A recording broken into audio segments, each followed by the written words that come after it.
It's a crazy new report. 15,000 killers, 20,000 sexual assault convicts, 60,000 robbers are among the illegal immigrants that were released into this country and are currently at large, proving Donald Trump was right. We knew he was right the whole time because we pay attention to the news, but the media is acting like it's not true.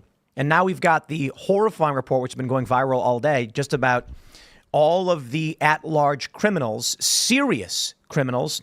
And it's no surprise then when you hear about Tren de Aragua and these other gangs and the crime that is happening in these various cities. It's no surprise the media is trying to lie about it. We've got another story that the National Crime Victimization Survey says, guess what? Crime is way up. So when they go and ask people about crime, yeah, crime's up. But the FBI report says crime's actually down, technically, because no one's reporting their crimes to us anymore. So we'll break all that down. We got big news about, Israel reportedly killing the leader of Hezbollah. You know, I imagine most people don't care as much about foreign policy because it's less likely to affect you. But considering, we're looking at World War III over here and it's right before an election, this may actually be extremely important. So we'll talk about that. And then I'm really excited for this one because Nate Silver and Alan Lichtman are going at it on X. Alan Lichtman is the predict it professor. He's the guy. He's got the keys to the White House. He can predict who's going to win. He claims to have gotten them all right except for Gore v. Bush. Now he's claiming Harris will win. Nate Silver's also given Harris a 58% chance to win. But Nate Silver's pointing out that Alan Lichtman's prediction model, the keys, it favors Donald Trump. Trump should be winning based on his model. But Lichtman is like, no, I'm right. You're wrong. So we'll talk about that, my friends. But before we get started, check it out. The new song, Coming Home, featuring Phil Labonte, is out now. And definitely go to Timcast Music on YouTube. Check out the song. There's a link in the description below. You need iTunes. We're playing this one safe, okay? So here's what we're working on, right? So if you go to getcominghome.com, you need to have iTunes so you can buy the song on iTunes. Here's what happens the last time we release a song. We rely on streams. We rely on, you guys buying the song. And then we get told it doesn't count and they're not going to put our songs on the charts. Fine. They want to play games. Fine. Here's how they say it has to work. Okay, you go to iTunes, you buy the song, 99 cents. And if everybody who listens to this show buys that song, we will be the biggest song ever. And the song is about the destruction of our cities, the failure of our leaders, and what is being left behind for our veterans and our first responders. It's not overt. We don't literally sing like, oh, look what they're doing. We're just singing about how we feel that we're seeing the decay in our cities. So definitely check out the song at getcominghome.com. Don't forget to go to timcast.com, click join us, become a member, support our work directly. It's a great Friday night. Smash that like button, subscribe to this channel. We got a massive panel tonight. Joining us to talk about this and so much more is Riley Moore. Tim, thanks for having me on. Riley Moore, State Treasurer, West Virginia, also Republican nominee for Congress in West Virginia. And quick shout out to Jay over at True Performance Fitness. He's a big listener. He loves the show, watches it every night. So just want to say, Jay, what's up, dude? Right on. And I think you're the only member, you're about to be a member of Congress. I think it's a foregone conclusion. I think you're probably the only member who can do a kickflip. I guarantee I'm the only member. So right now I am the #1 ranked skateboarder state treasurer in West Virginia. I'm looking forward to being #1 ranked congressional member in skateboarding. Unless somebody really good shows up, then I'm going to be pretty bummed. I think maybe in 10 years or so, we're going to start seeing more members of Congress who skate. It's just a generational thing. Yeah, I think you're right about that. Yeah. Cool. We have that video where you landed a kickflip to fakie on the bank at the Yeah. We got Clint hanging out. Yo. Liberty Lockdown is the show. I also do the Best Political Show with Luke Radowski, former co-host of this fine program. And by the way, I can confirm I saw him doing kickflips when I got in here. He ain't lying. This guy's got swag. Thanks. What else? I do Tower Gang. Don't watch that. We got Josie in the building, too. Hi, I'm Josie. I'm the redheaded libertarian on X. I do outside media work here at timcast.com, and I also host a show on X called Spaces with Josie, where I interview some of the coolest people on the planet. I just had Rob Schneider on my show this week. Wow. Mm-hmm. Libby's hanging out. I'm Libby Emmons. I'm hanging out. I'm with the Post-Millennial and Human Events. Glad to be here, everyone. Here we go. Let's jump into the news from the Washington Times. This is a headline, I tell you. This is a headline. 15,000 killers, 20,000 sexual assault convicts, 60,000 robbers among illegal immigrants at large. The Department of Homeland Security knows of at least 660,000 illegal immigrants at large in the U.S. with criminal records, including As they say, why is the number different in the headline? It says 13,000 convicted killers, nearly 16,000 convicted of sexual assault, and 56,000 involved in dangerous drugs. Thousands of other migrants have been charged, but not yet convicted of those and other crimes. I see.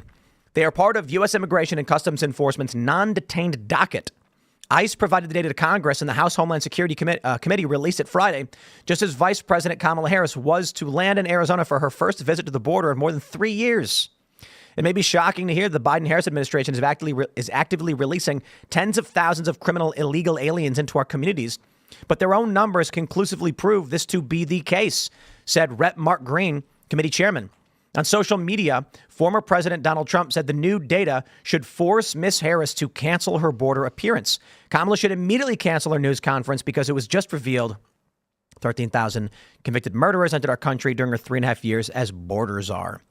That's crazy. These numbers are absolutely nuts, but all they're doing is quantifying what we already knew. I think the really funny thing about it, though, is how I don't know how you look at this and you would agree that crime is down.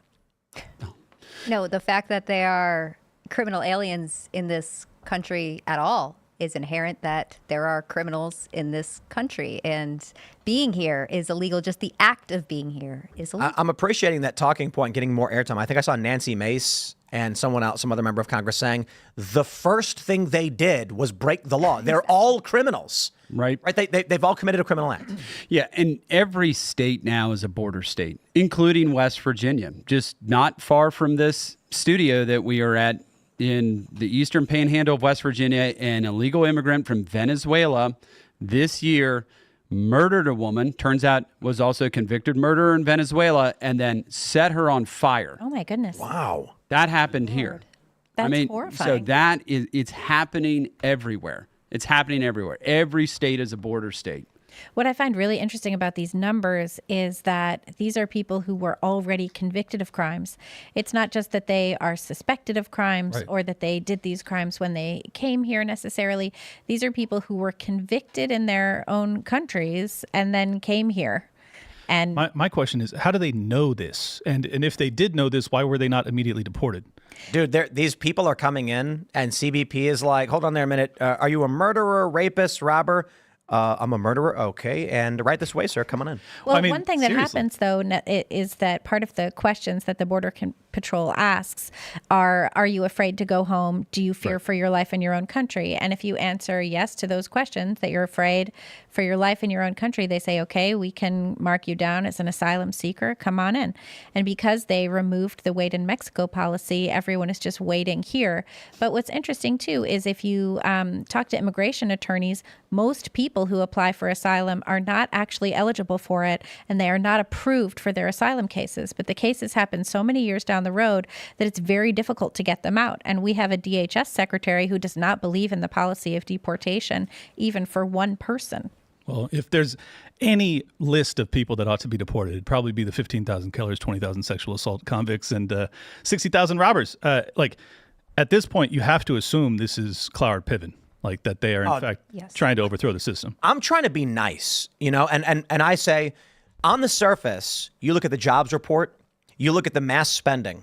How are they going to deal with the mass spending for, Ukraine and Israel and Taiwan? Right. They got to bring in as many workers as possible and just flood the system because you got to get the jobs numbers up, right?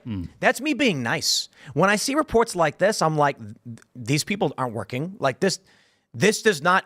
You cannot explain if their real goal was simply we got to get more workers, fast track work visas and all of these things, they wouldn't be bringing in murderers and rapists. They'd say, no, you can leave, but the people who are going to go, get jobs can stay. They're not. They're letting them all in. Well, you bring up the funding for Taiwan, Ukraine, and Israel. And of course, that was a huge part of the border bill that was rejected in June. It was the majority of it. Funding for all of these foreign things. And there was way less funding for the border, and the funding that there was for the border. And I'm glad that, you're going to be our congressman, because I think you'll fight against this kind of stuff. Well, thank you. It's like the first thing Riley does when he gets in is he just funds Israel like $100 billion. But the thing is that in this bill, the funding funding that was for the border was for more judges and for more Yes. agents so Yep. that they could process people into the country faster. It wasn't for border security. It wasn't to prevent illegal immigration. It wasn't to make sure that the people who get away and aren't even, quantified get deported and get sent home. It wasn't to find the 300,000 missing children. It wasn't to actually perform proper vetting on the sponsors who are bringing people in. It wasn't for any of those things. It was to allow for more people to come in, and it still facilitated 5,000 some people a day, 1.8 million, which is already far more than Trump had. In 2021, it was 480,000. Yes. Yeah, and let's not forget, there have been, and to their own admission, so who knows what the real number is, hundreds of people on the terror watch list that have made it into this country. Terrorists that they will admit to us that have come into the country. God knows what the actual number is. I do think the current polling, though, is also interesting, too, because where do most of these illegal immigrants go? They go to communities where there's already people from Venezuela or whatever country they're coming from. More than half of the Hispanic population in the United States are saying they're going to vote for Trump, right? Because it's making their neighborhoods more dangerous. They don't want this. Nobody wants this. Wasn't it Matt Gaetz that just said, I think it was yesterday or 2 days ago, that there's shoulder-fired missile launchers that are being... What? You didn't hear about this? No. Yeah. Where? That's according to Matt Gaetz. They said they came across the border. There's those teams that are trying to take out Trump. They in fact have shoulder-fired missiles to try and take out Trump Force One or whatever they call it. I have no idea if this is true. This is according to Matt Gaetz, though, so it's like He's pretty reliable. I'll tell you. So it's like the Iranians? that's the claim. I find it hard to believe that it's in fact happening from the Iranians without there being some sort of permission. Like why would you allow these people into the country if you're not also working in tandem with the people that are doing this? It doesn't really add up to me. They arrested the Pakistani guy. Yeah, but they didn't arrest the people with the... I mean, they know that there's a bunch of strike teams with shoulder-fired missiles, but they don't have them... How did you arrested, get those detained, missiles over the stopped, border? prevented? I mean, it's not like a suitcase where you're like, oh, here's my missile. Like, how did they get across the border? I mean, have you guys ever been to Tijuana? Oh, yeah, Yes, I've been to Tijuana. Yeah, and you can walk. That's where I pick up all my shoulder-fired missiles. Yeah, you can like the You can walk across. That's true. Well, you could swim. Yeah. There are people, because I'm hanging out in Tijuana and I'm on the beach, and you walk to the fence and there's a big hole in it. Mm-hmm. You can literally just walk through the hole, and then there's nothing on the other I side. guess it is pretty porous. I mean, it's literally a gigantic hole in the fence that I was like, I could, a fat person couldn't squeeze through it, but I could. Right. And then if you look way down, there was one CBP guy just standing there. And I'm like, I guess if you climb through, he sees you. But what they do is they have those things that you go underwater with. You ever see them? You like hold it, and then you like you pull the trigger, and then it's got jets and it pulls you. Uh-huh. And they're like fun. I don't know. But they have, they'll put on scuba gear and they'll go underwater. They go not that far up in Tijuana, and they just go underwater. Then they go, I don't know, 500 feet into the U.S. and then pop up and walk right in. That just And sounds amazing. Like, lit them in the country if they went through all that trouble. Yeah, but when I was down there, I was talking to a guy. I had an Uber, and I was kind of scary, really. We're in this Uber, and the guy is like, "Oh, you are from America?" And I'm like, "Yeah." And he's like, "I used to live in America. I had to leave." And he basically said that he lived in like San Fran for a decade illegally. He was an illegal immigrant working an illegal job. And then he had to come down because his mom got sick or something. So when he tried to come back, he went with the cartels, who put up a 40-foot ladder, and he climbed the fence. And then when CBP came, they pulled it from him, and he fell down and broke his legs. Oof. And he was just like, I'm going to go back. And I'm like, geez, dude, that's like, it's so messed up. I don't know. Like the sentiment they have there is like whatever it takes to get into the United States. Well, that's the thing about our natural rights. Everything in the Bill of Rights applies to anybody with feet on our soil. So they get in 2 feet on the soil, and then they're entitled to have to have a hearing, to be entitled to the Fifth Amendment, to be entitled to the Sixth Amendment, to be entitled to the First Amendment. So that's what's so important about them getting in here, and they get in here and they get processed, and then they can go missing and they never show up for their trial 4 years later, because that's Joe Biden's dismissing them. Yeah, The Biden administration so yeah. So it's like his move for mass amnesty. Which Yes. they keep they keep sort of hinting at, and if Kamala gets into office, I'm sure that it's just going to be an executive order of mass amnesty or something. So Congress is in charge per the Constitution. Congress is in charge of the naturalization process, but they need to have a uniform naturalization process for everybody. They can't just say, oh, the southern border goers can get amnesty, and everybody else has to go through a process. It has to be one general thing. So what they're trying to do is, in order to completely change the fabric of our country, they want to put these immigrants into these little towns in Ohio and in Pennsylvania and just install these immigrants into those places. And what that does, eventually, if they're naturalized, they go into the census, and the census is what determines the Electoral College. So they're like, all right, well, these blue states are going to have more electors. And this is a very long game. And this is what they're doing. That's why that border bill that they tried to push through would have codified everything happening now and offered amnesty to all these people. That's what Elon Musk has been warning about for about a year now. So Josie just hit on something. Just to put a finer point on it, the apportionment of congressional districts is not made up of citizens. It is made up of residents, just people there, right? So it could be, if you have, just like you said, massive amounts of illegal immigrants living in there are some congressional districts where maybe half of them can't vote, but you still get a congressional district out of it. That's crazy. Something also interesting with this, I interviewed Chip Roy on my show, and we were talking about this because he had come up with the SAFE Act, and the SAFE Act was essentially to not let illegal immigrants vote.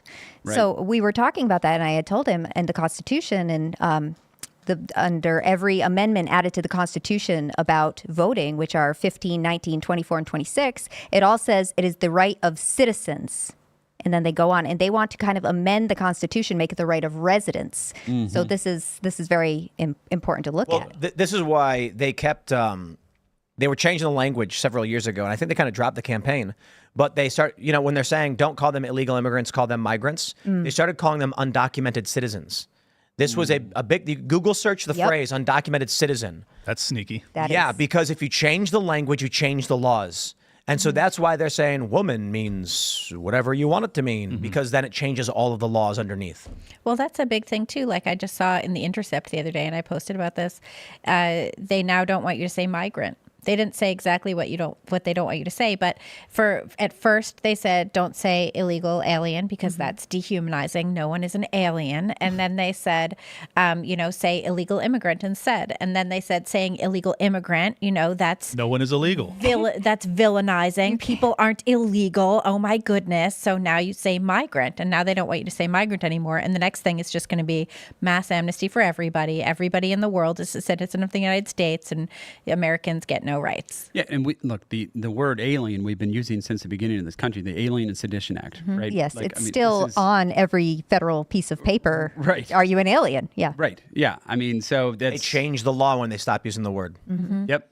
Yeah. Just like they entirely changed Title IX and all of the civil rights legislation when they changed the word woman and when they conflated biological sex with gender identity, which totally changes the entire definition of those terms. I think we got to come up with words. What are we doing over here? Oh. They're saying newcomer. They keep changing language in this weird way. We got to go the other direction. What's a word? I don't want to be mean, but we want to be descriptive.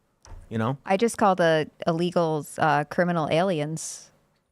That's what they are. They're criminals and they're aliens, and I just put the two words together. And I suppose that's good. Well, that's legally what it's called. That's what they are. A criminal alien is an individual who came to the country illegally. Yeah. I've never been a big fan of illegal immigrant, and I'm like, the immigrant himself is illegal, like he's contraband. No. I don't like it because it takes up too much space in a headline. It makes them sound. It takes up a lot. It's like a lot of real estate. It makes them sound based.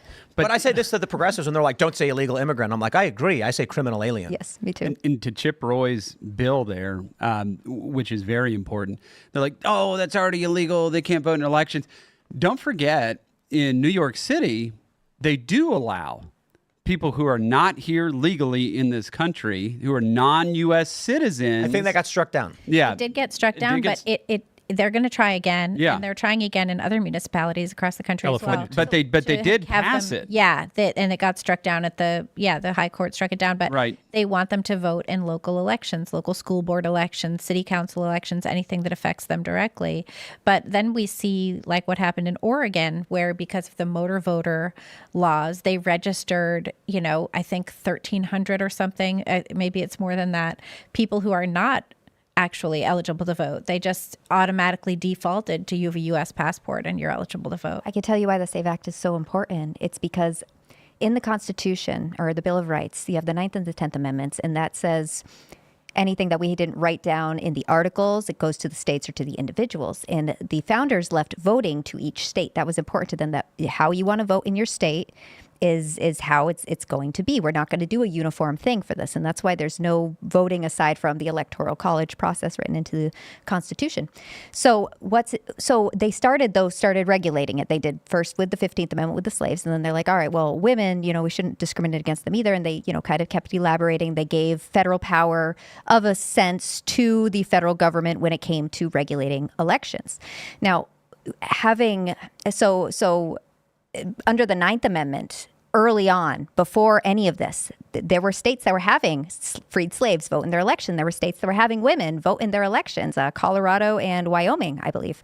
So now they're at a point where the states are like, well, it is our right, because we agree with states' rights when we want to. It is our right. We can hold these elections. If we want to have illegals vote in our elections, then, hey, we can do that. And, they technically can under the founders, but there is precedent now for the federal government to regulate states when it comes to something huge like that. And as they kind of already did with putting citizens in each of the voting amendments. I'm about as strong a states' rights guy as you could find, but I still think that if it's a federal election, there probably has to be federal guidelines Yes. to who's allowed to vote. Yes. Because Exactly. otherwise it's total madness. Well, in the end of the day, what all of this is doing, whether it's California giving driver's license, healthcare, or whatever else is, it's the erosion of what it means to be a citizen.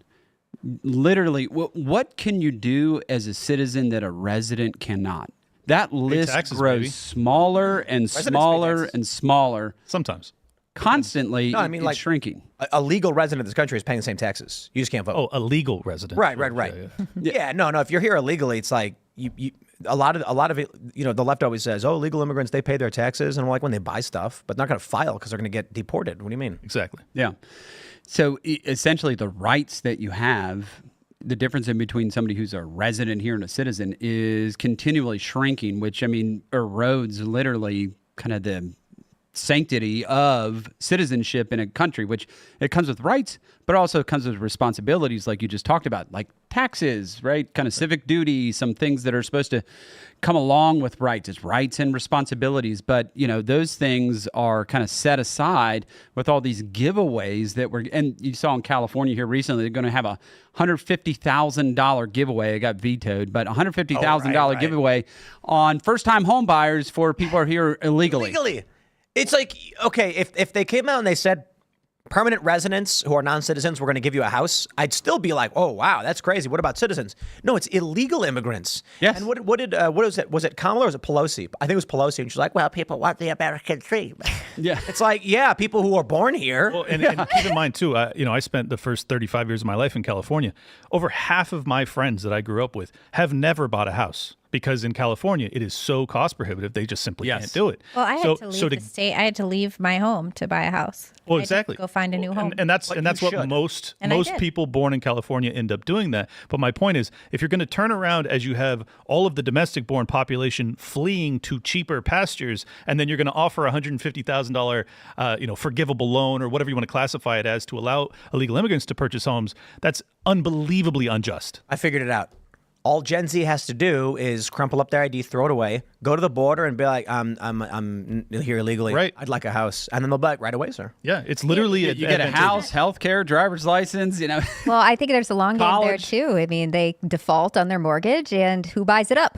BlackRock, State Street, Vanguard. Yeah, it's not just with mortgages either, though. It's with rental income. Like I was reading about, the recent kerfuffle over Springfield, Ohio, which a lot of people were talking about. Nobody had ever heard of before, really, but including myself. I never paid attention really to Springfield, Ohio. But I was reading about it, and in a lot of cases, what happens is the illegal migrants are illegal aliens, criminal aliens. What are we coming up with? I don't know. They're criminal aliens. The border crossers who came in. These are mostly people on Joe Biden. That's not fair. That's not fair. They're illegal. They're illegal border crossers. Program. These are people who came in on Joe Biden, Kamala Harris's parole program, primarily from, Haiti, Venezuela, Cuba, and Nicaragua. So what happens is, as part of that program and as part of their temporary protected status, they get all of this money for housing. So they come to landlords, building managers, and they say, I have all this money for housing. So all of the rents jack up to meet that. So people are paying like $3,000 a month for apartments in Springfield, Ohio. And then you have some landlords who are saying, okay, well, since I know that if you pay $3,000 a month, you're going to cram 20 people in this apartment, I'm now going to charge you per person. So they're charging rent per person in these apartments, making it very difficult for people who just want to live without being crammed into an apartment with 30 different, people. Very impossible. It makes it very impossible. And the same thing, when the government got involved with education, same thing happened. The prices jacked up when they got involved. Tuition. Yep. Yes, exactly. Same thing when they got involved. And every time they or forgive healthcare, it, or it's another healthcare. $20,000 Exactly. They jack the prices up because they're essentially getting a blank check from the government. That's the crazy thing too. When you need healthcare, and if you look at your bill when insurance pays it, it's like $600. But if you say, "Listen, I don't have my insurance, or my insurance doesn't cover this, I'm going to pay out of pocket," it's like $100. We had so bizarre. We had Michael Franzese on the Culture War this morning. Do you guys know who he is? Yep. And he was talking about the racket he was involved in, where he ultimately went to prison. And he said he was running gas stations where he was committing tax fraud against the government, $1.8 million a week. And I started laughing, and I'm like, I think all the libertarians are probably clapping right now. They call us Robin Hood. They call us Robin. Pay your taxes, everybody. But I know the libertarians were cheering. Yeah, tax evasion's kind of based. Anyways, I wanted to give a quick. You'll go to prison though. Yeah, I know. Don't do it, but I'm just saying it's cool though. Otherwise, I want to give a quick shout out to Thomas Massey, who absolutely nailed it on this prediction that the SAVE Act would ultimately be dumped by Speaker Mike Johnson. It's exactly what he did. They ended up with a continuing resolution, I think it's called, to continue the spending for another couple months, and they allow the elections to still be basically wide open. So This dude is a disastrous mistake. I am not pointing the blame Johnson? Yeah. Well, I mean, it's like, is he better than McCarthy, or I don't know. who cares? Watching Kevin McCarthy get ousted was hilarious. I agree with that. Yes, I agree with that. It was However, Almost as hilarious as watching him try to get in. I know. Remember it was those great. votes? Yeah, That was insane. funny. I agree with all of that. However, it would be nice if we stopped spending to oblivion, because we are really on the precipice. As Thomas Massey highlights all the time, 35 trillion, we're racking another trillion every 90 days or so. That's truly the definition. If you open up a definition or a dictionary and you look at it, it's like, that's unsustainable. That's how we're living right now. And Speaker Mike Johnson is not going to remedy that. I would say this, though. To me, I'd rather shut the government down over the border than the budget at this point. That makes sense. Yeah. I would rather shut the government down over the border than the budget, because Well, you had an opportunity to do both. Yes. If Mike Johnson had just done what he was promising to do, that would have been the pathway. Well, I imagine you're in a tough spot, Riley, because you're gonna be coming in a few months, and they know who you are, and you're gonna be, I imagine, more along with a lot of the Freedom Caucus guys. And so I imagine they're probably going to be making plans. Like, how do we deal with this guy? Just like all these other guys. You know what I mean? Yeah, I don't know. We're going to see. You got to squat up with Massey. Like, that's. But that's my thing. I'd waiver. Look, let's say we got the budget fixed somehow. Let's say we wave a magic wand. We got the budget fixed. If you lose the country, does it matter if we got 2 million people pouring over the border? It doesn't matter. It doesn't matter. We've got to fix the border, or you're going to lose the country. You're just going to. Yep. Well, the other thing too that's part of the border problem is that we are not seeing people come in who want to be Americans. We're seeing people come in who want to take what Americans have, or take from the government, or create their own enclaves. at the height of immigration when it was Ellis Island and it was like that great age of immigration and all of that stuff, even when you had 1 million people come in, which I think the highest year was a little over 1 million, like it was either 1912 or 1907. I looked it up the other day and now I forget. Those figures seem quaint nowadays. Right? Right. You had people who were coming in who wanted to be American. And the people who came in and didn't like it and didn't want to be American, they went home. We no longer have a situation where we do not have the ruling class saying, come in, be American. Yes. You know, I think send your kids to public schools, learn how great America is. 1980. Assimilate. We now have a situation where, 1 you know, trillion. people hate the concept of telling people to give up their culture and become American. And if that's what we had, if we had 2 million people coming in saying like, I want to be American, I want to learn about America, I want to be a patriot, that would still be way too many people, but it would at least be people who wanted to integrate into the fabric of our life, and that is not what we have. We have the ruling class hates our culture and doesn't want it, and doesn't want anyone to be part of it, and wants to overturn it. So it's not just that they want to destroy the borders; they want to destroy the culture that we have created. Yeah, I want real quick. I just want to freak everybody out. I pulled up the debt clock. This is 1980. As of this day, 1980, the U.S. national debt was just shy of 1 trillion. It was 994 billion. All right, well, let's do this. Why don't we jump to 1990? 10 years later, 10 years, 3.4 trillion. So triples.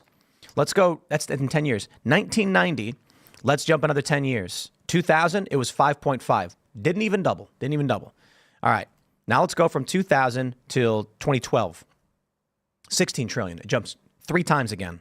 And then if you go from 2012 to today, 35.4 trillion. More than doubles. Yeah, More that's than a doubles. Huge number. But just to, if you rewind to 1980, it was less than a trillion in 1980. That means the nation had existed for over 200 years to get to a trillion. We now do that every 100 days, ladies and gentlemen. That is 200 years versus 100 days. So the reason why the powers that be want more immigrants in here, because what that does, that waters down people who believe in the American values, which are the Bill of Rights, which are the Constitution, which are, you know, kind of our founding principles. And once they have people that aren't going to die for their country, they're going to die to get, you know, like into the country maybe, but they're not going to die for the principles of America, then they're able to kind of change the Constitution. They're able to get those votes to change the Constitution, to amend the Constitution and get rid of the Bill of Rights and pass laws that nobody's going to fight against. And going to assimilation. People were assimilating with their values, but they were still able to, we had Little Italy, we had Chinatown, you were still able to have your culture, but you were an American because you assimilated with the values that were America. And there was a trade-off. We Yes. got pizza and they got Exactly, the Bill of cultural Rights. exchange. Yeah. Yes, exactly. I mean, what we're doing now is we're essentially treating this country like an economic free trade zone. And if you want to come here and work illegally and undercut the wages of hardworking Americans, the corporate elites are more than happy to give you a job. There's a reason why E-Verify passed a very, very long time ago. And in many states, they've not been able to implement it. It didn't pass in West Virginia. We don't have E-Verify in West Virginia. It got killed by Chamber of Commerce and these other guys. E-Verify, it's so costly to business. We can't. That's bullcrap. Like, to verify that somebody is legally working in this country should be one of those in the category of citizens' rights, things that we should be doing. This is not, if we're just an economic free trade zone, then what's the point of all this? Yeah, there's no point to that. I think the problem too is that, like, yes, they would assimilate, but what do they assimilate to today? Like, what is the shared cultural framework by which we operate? This doesn't even have to do with immigration. Like, domestically, we are incredibly divided on what it means to be an American. Oh, sure. So I think that is the other reason that it's a bigger challenge for migrants or illegal immigrants or legal immigrants to assimilate to our culture, because there's a lot of dispute just domestically as to what that culture is. I mean, honest question. New York's got pizza, Philly's got cheesesteak, Chicago's got hot dogs. Is that it? Like, are we? Florida has Florida Man. Florida Man. But what is the God bless Florida man. what is the strong culture of our regions? Off the top of your head, it feels like they're intentionally diluting what it means to be American. Yeah. Yes. It feels that way. And the Well, that's- regional identities are being diluted as well. Yeah. Yeah. I mean, just listen to accents. The Southern accent is disappearing. You know, a lot of it's just being replaced with like the standard American speech. There's still a little Midwestern accent, but for the most part, We got to start pretty calling. homogenous. We got to call. We're keeping it Pop real in Coke. West Virginia with the accents. I love the accents around here. Yeah. Well, that's the thing. It's there's a lot of parts of West Virginia where people live rurally and locally, and so they're not getting the propaganda. Yeah. The propaganda is telling them how to speak, what to like, what to listen to. I got to tell you, Riley, it's pretty crazy when I go to what is it, Shepherdstown? Is that- Shepherdstown, Yeah, and it's got the pride flags everywhere. Oh, yeah. It's a bit much up there. It is a bit much. So many of the people that move into Shepherdstown are former World Bank employees. What? Really? Yes. Are they affiliated with the college there? So they just retire out there. Some of them retired, and Properties on the river, man. Because it's yes. beautiful. It's beautiful, and a lot of them are retired. You could walk to the little stuff. Oh yeah, retired World Bank employees. Could afford it. Some CIA guys are gonna retired say, out there too. World Bank is basically the financial arm of the CIA, along with IMF. Like that's basically what they do. Is It's they, a liberal economic order. yes, And the CIA is intelligence and action, and IMF is economic so mechanism. of course they all retire and they live next to each other. It makes no. Well, they come here because they don't want to live they don't want to live in the squalor and disgusting garbage that they've implemented or helped implement. True. Yeah. Well, the way that we find our cultural values is we look at what the communists want to overthrow. What if the communists always wanted to overthrow? Family, religion, history, truth, logic, borders. Good books. Yep. Being beautiful, because that was part of 1984, where it's like you won't be able to tell the difference between what's ugly and beautiful. When we're omnipotent, we're not going to need any need for science. We're going to be able to make things up as we go along, and a lot of that's coming true. So our whole cultural identity is disappearing into, ugliness and kind of like not knowing if you're a boy or a girl, and just this kind of blob of just. It was a melting pot, and now it's like all the stuff got mixed together in the melting pot, where it's not its own Just- little. just Have you Grey seen goo. the? It's gray goo. Perfect. Have you seen the clips that like libs of TikTok will post, and it will be like some TikTok person who shows pictures before and after, and before they look sort of nice. Yes. They dress nicely, they have clear skin, they look nice, they look healthy, and then they go through gender transition and they look butchered and beaten up. And their eyes are dead. Right, their eyes are dead, or like even they have tattooed their eyes and now you can't even see the color of them anymore. It's very disturbing, and it is part of this destruction of what's beautiful. Yep. And I think to a certain extent, destroying what's beautiful is part of the cultural destruction, because Western civilization has created some absolutely unbelievably beautiful art, like from the cathedrals to the paintings to the books to beautiful walkable towns, all of these things. And now they're Libby, you're just being you're destroyed. from New York. I mean, look Yeah. at the buildings they used to build in New York Gorgeous. to the ones they build now. Yeah, if you look Right? at the old masonry Brutalism. structures, Yes. and now you look, there's this building that sometimes comes up on my Instagram, which randomly I look at Instagram to like relax, which is I think it's because it's like all architecture and art and stuff on my Instagram. But there's this building that's right on Central Park South. It looks like a needle practically. It's this I've seen that. straight up Yeah. sort of Yeah. stick. Yep. It's hideously ugly. The views are spectacular. The apartments are ridiculously, expensive. They're millions and millions of dollars, but it's not a beautiful building. No. It looks like a scar. And when you look at it from an aerial view or with the park in the background, it looks like a scar on the park. It looks like a big ditch, and it doesn't look like, City Hall is this giant, beautiful masonry structure. There's buildings in Brooklyn Heights. I used to work in one of them that have these beautiful copper roofs, absolutely spectacular buildings, and we don't build them anymore. I think to a large degree, we no longer have the technical capability to do that kind of work. We don't have the workmanship. We don't have the trades that do that kind of work. We have these big unions that do glass and steel and engineering. And there's certainly some beautiful things you can do with that, but it's nothing compared to what we used to build and the way that we used to build our cities. I want to jump to this story. We got this. This is CNBC bringing up Alan Lichtman's prediction that Harris will beat Donald Trump. Now, this story came out September 5th, and since then, Nate Silver has had wildly different predictions. And just recently, Alan Lichtman and Nate Silver got into it on X. This is very interesting because it looks like, I'm going to say this right at the beginning so we don't bury the lead, Trump's going to win. And we'll break this down and I'll explain why. But Alan Lichtman is the professor who has what he calls the keys to the White House. He says that he's been right on every election except for Bush v. Gore going back to the 80s. Nate Silver has a forecast model which says, based on what we're seeing today, here are your probabilities. Nate Silver also weighs the bias of each of these polls. Now, Nate Silver's calling out this professor, saying his keys are ridiculous. Trump's favored to win by his own methodology, and Lichtman's just like, nah. But I agree with Nate Silver. Let me show you what they're saying, and then we'll get into why Trump's going to win. Lichtman says Nate Silver has finally seen the light. Weeks after I predicted a Harris victory, he has come down from a 2/3 probability of a Trump victory to a 58% probability of a Harris victory. Nate Silver says the funny thing is, if you actually apply his keys correctly based on how he's applied them in the past, they predict a Trump victory. More about this soon, LOL. Lichtman says, Nate, you don't have the faintest idea about how to apply my keys.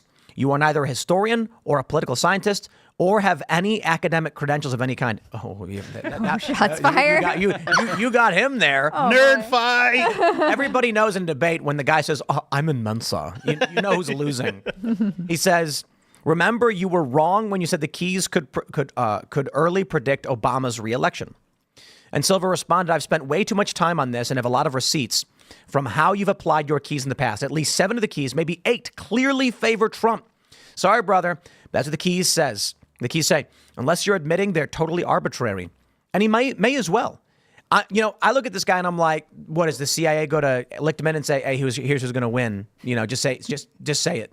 Because when you look at the keys to the White House, which we've got right here, I'm going to go through them as quick as I can because we do this periodically. And we're going to ask the panel about this. And you guys watching at home live, get your super chats in, and then we'll see what people think. So he's got 13 criteria. If more than, what do they say? If more than 6 are false, let me see how they break this down. Is it 6 or is it 8? I want to make sure I get the numbers right here. They say the results are in. He's saying Harris is going to win.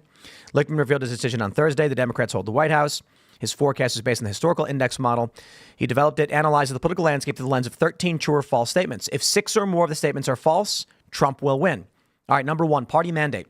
After the midterm elections, the incumbent party holds more seats in the House of Representatives. Okay, clearly that's false. The Republicans are winning. Mm-hmm. So that's one for Trump. Contest. There is no serious contest for the incumbent party nomination. He put true. Which is false. Which is false. That is false. That's false. Biden's gone. Harris was put in.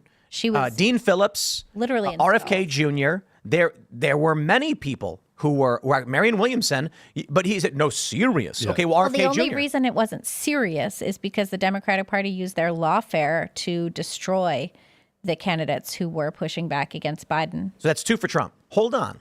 Let's take it at face value. And he's saying it doesn't matter if they cheat or otherwise. If there's no contest for the incumbent party nomination, that's it. And so the argument I've heard is he applies this only to the convention. Is the convention in disarray? All right. No, that's fine. That's fine. I'm going to say I take that away from Trump. It's true. Okay. Incumbency. The incumbent party candidate is the sitting president. False. Yeah, it's Kamala Harris. The next one is third party. There's no significant third party campaign. That is true. Well, RFK's out. All right, so it's only 2 for Trump. He needs 4 more. Short-term economy. The economy is not in a recession during the election campaign. True. Are we in a recession? We've technically been in a recession for a while. Yes. Chief economist for Bloomberg, I think it was, said that based on these indicators, we use a conservative model of determining when we're in a recession. But based on where we're at now, this is a recession. Yeah, they've changed the definition of the word recession. It used to be 2 back-to-back quarters of minus 1.5. Not to mention, we've got this from Post Millennial. Big Lots is shuttering 350 stores. And I know you guys, I'm glad you're sitting down for this because I'm worried about you when I tell you this, but Hooters shut down 40 locations. Oh, no. Oh, God. I know. When Hooters, now look, we can joke all day about Hooters, but they got wings and they got boobs. Mm-hmm. And if you can't sell those, holy crap. Okay, so I don't know how, his argument is the government has not asserted a recession is happening. So there's a question there. And mine is, are you asking, is there a recession, or are you asking what the government is saying? Right. But he says the economy is not in a recession. Okay, he did not put the government says the economy is not in a recession. I give that to Trump. I think based on the metrics, based on the fact that you can go around asking everybody that prices are really high, what do you guys think? Yes. Yeah. I mean, 100%. So the Fed has acted, right, to try to throttle inflation for one, right? That's why we have interest rate hikes all over the place, which has made the real estate market tight, which has then made everything else tight because real estate's usually a leading indicator out there as it relates to the economy.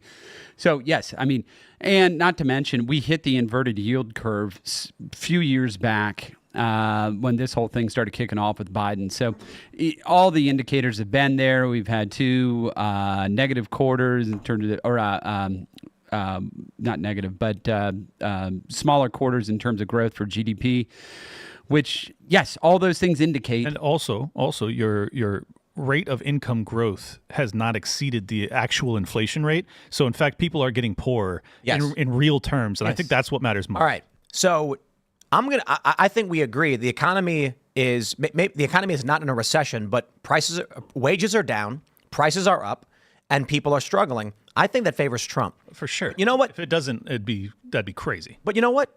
Let's just we'll put a pin in that and come back to it. We'll put a pin in that one. Long-term economy, real per capita economic growth during the term equals or exceeds mean growth during the two previous terms. True. Well, that's a very academic thing. I'm going to ignore it, and we're going to come back to 5. We're going to come because Trump's still going to win. Policy change. The incumbent administration affects major changes in national policy. True.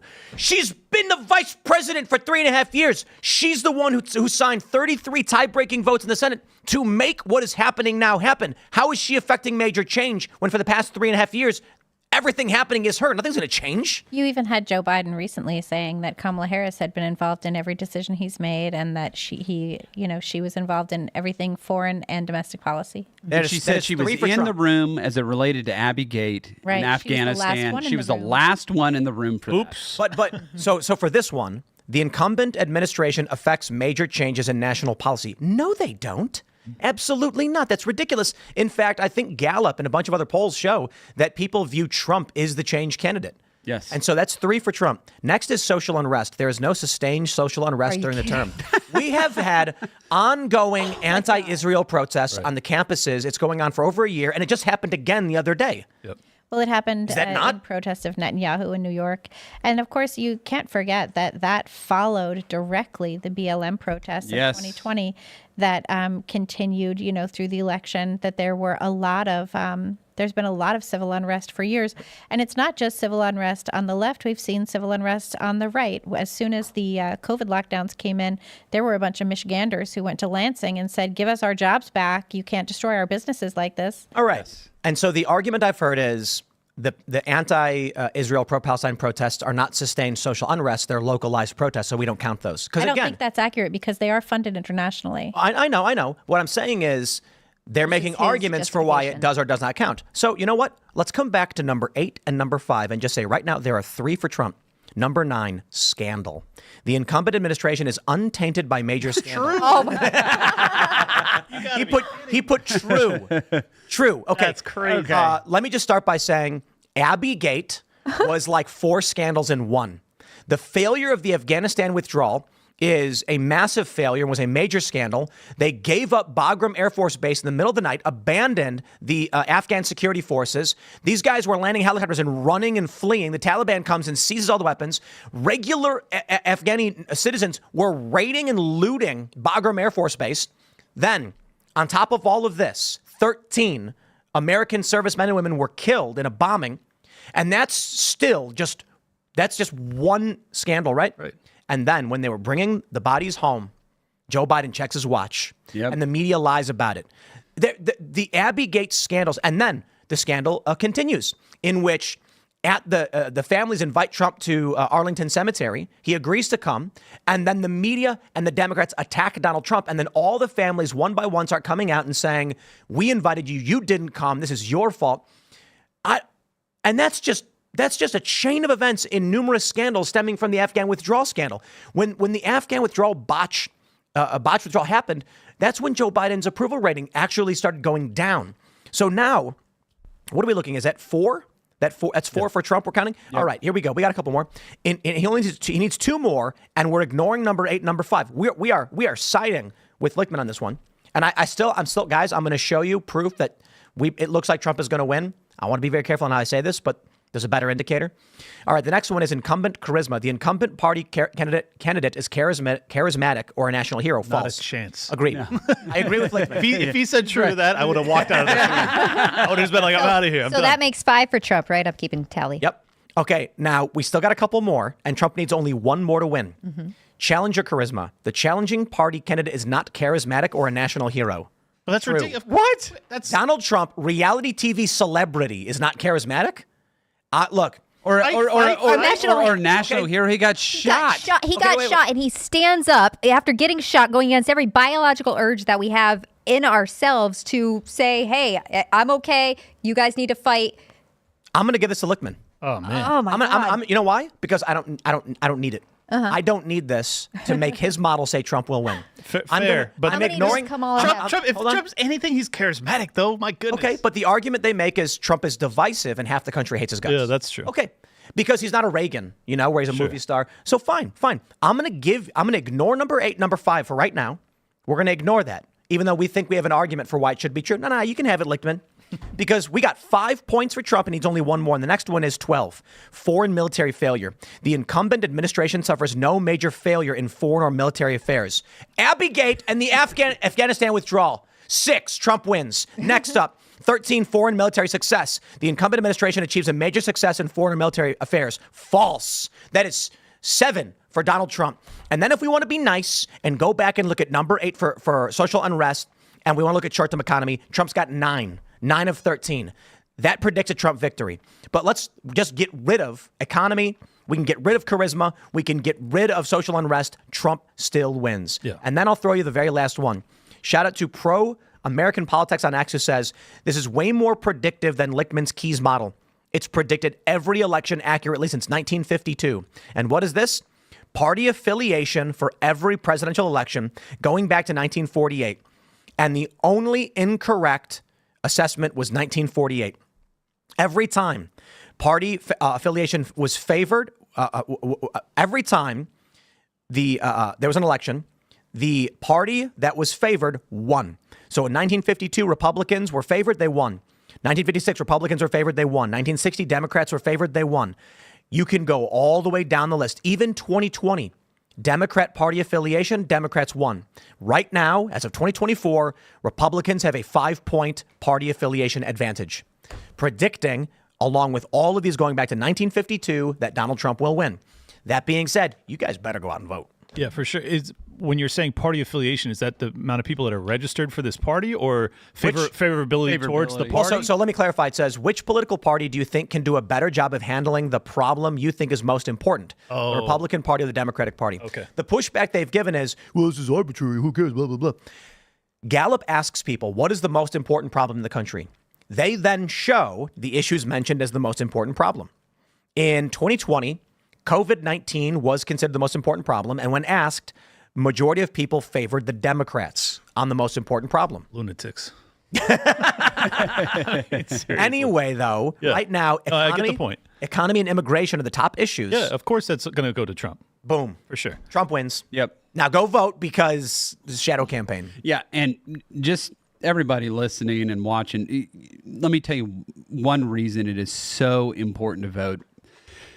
Yeah, like a state like West Virginia or Wyoming or one of these other big Republican states. Of course, he's going to win. Yes, he's going to win these states.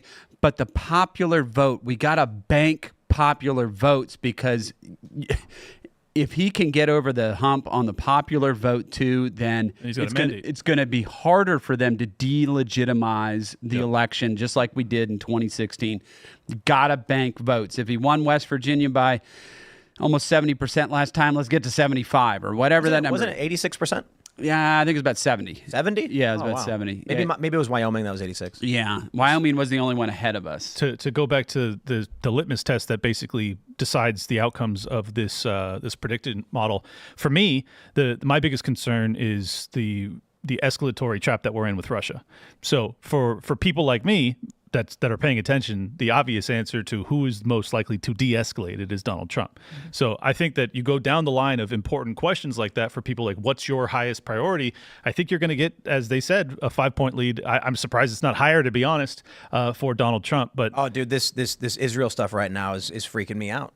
Me too. And the Russia stuff, obviously, you got Trudeau being like, by all means, fire American artillery shells and long range missiles into Russia, and Putin's like, nuclear war. Like if American missiles land in sovereign Russian territory, that's war, and they're just like, okay. Biden said they eventually said apparently that Ukraine was not to use the new long range weapons that were Storm sent Shadows to go deep into Russia, which I thought was interesting. But he also said he would never give them F-16s. he also, and he did. yes, many promises. Yeah. Every single promise that was made was broken. I mean, we already have troops on the ground in Ukraine anyway. We have guys in Kyiv who are. They were there before Russia invaded. Yeah, but now they're by that. Now they're helping the Wall Street Journal had a bunch of this stuff, but yeah, now they're like helping the targeting systems and all of that kind of stuff. So any other time that would be classified as a co-belligerent. There was that whistleblower. Is it Teixeira? Texeier. Teixeira. Yeah, he whistleblew in Massachusetts. That guy. Yes, and he said that there was boots on the ground in Ukraine, and now he's like in jail. I just want the concern that I have is that the Biden-Harris administration is going to try and concoct more ways that the U.S. is at war before the election, because a wartime administration usually wins. Yes, you're right. Well, and then you've also seen the Israeli strikes in Tehran, now in Lebanon. It seems as if they're also fomenting a wider war right before the election. It's all not correct. Let me pull this up. Let's get this story going. We have this story from CNN. Israel says it targeted Hezbollah leader in strikes on Lebanese capital. So this is the breaking news. It's been going on all day. Explosions continue to rock southern Beirut, and it's getting crazy out there. Beirut authorities urge displaced people to seek shelter.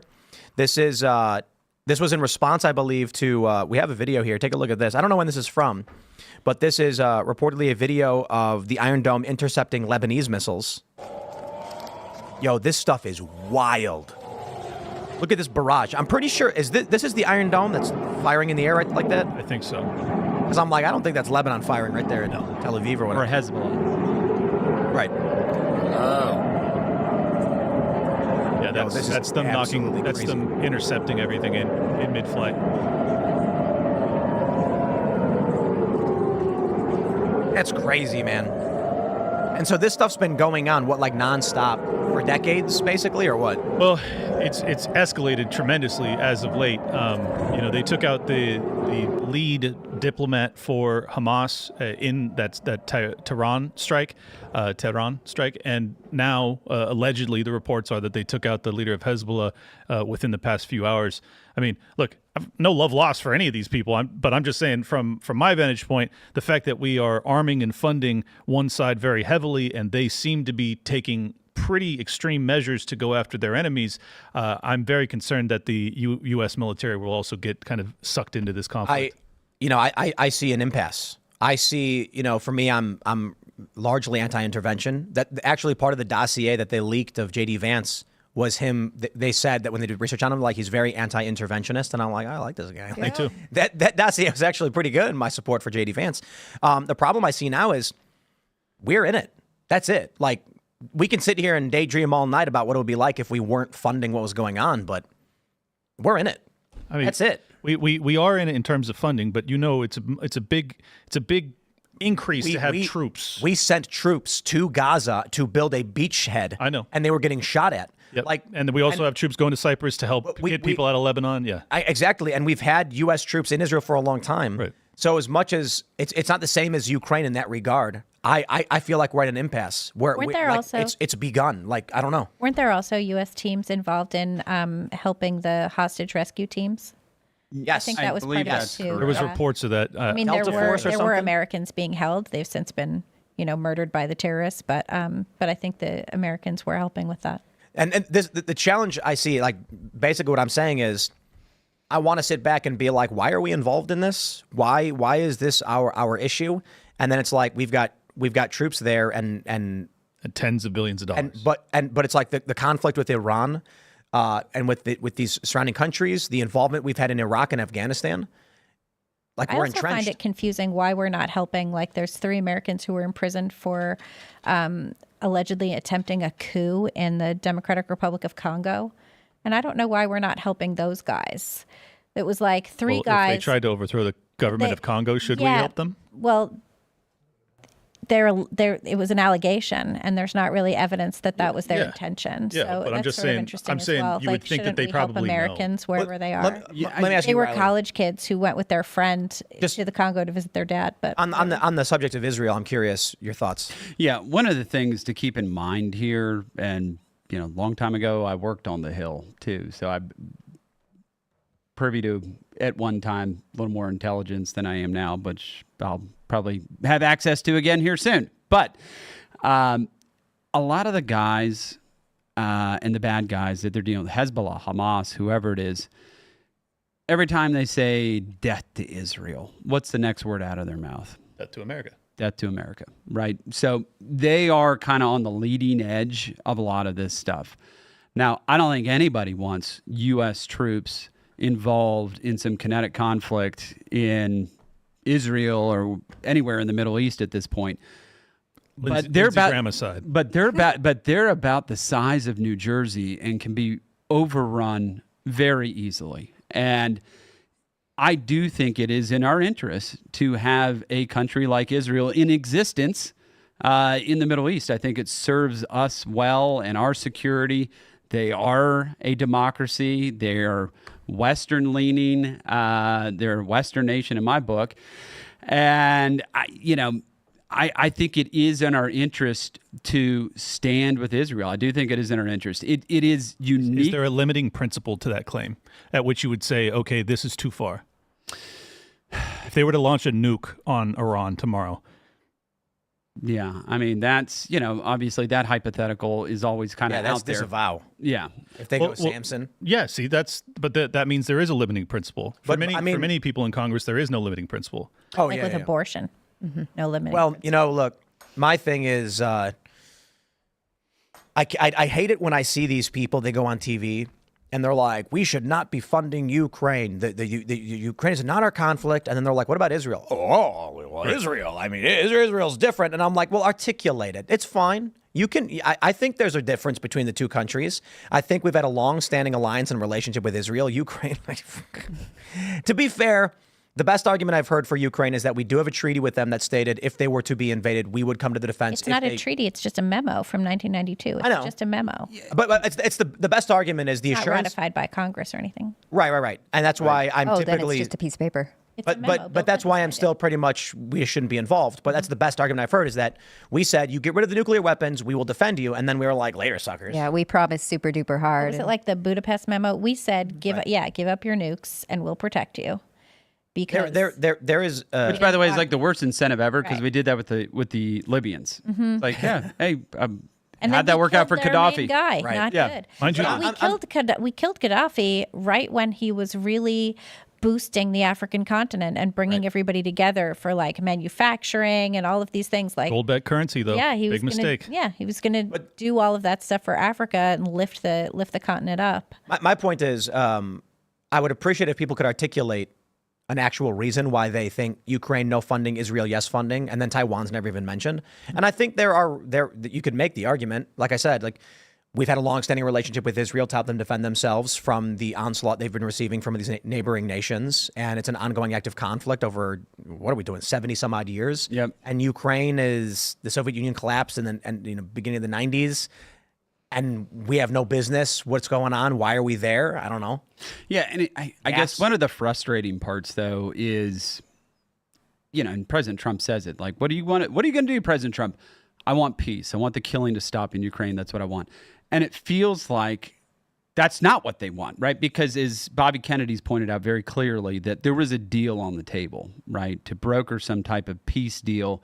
Over a year and a half ago. And right. And that was completely scuttled. And certainly, look, I'll take their point.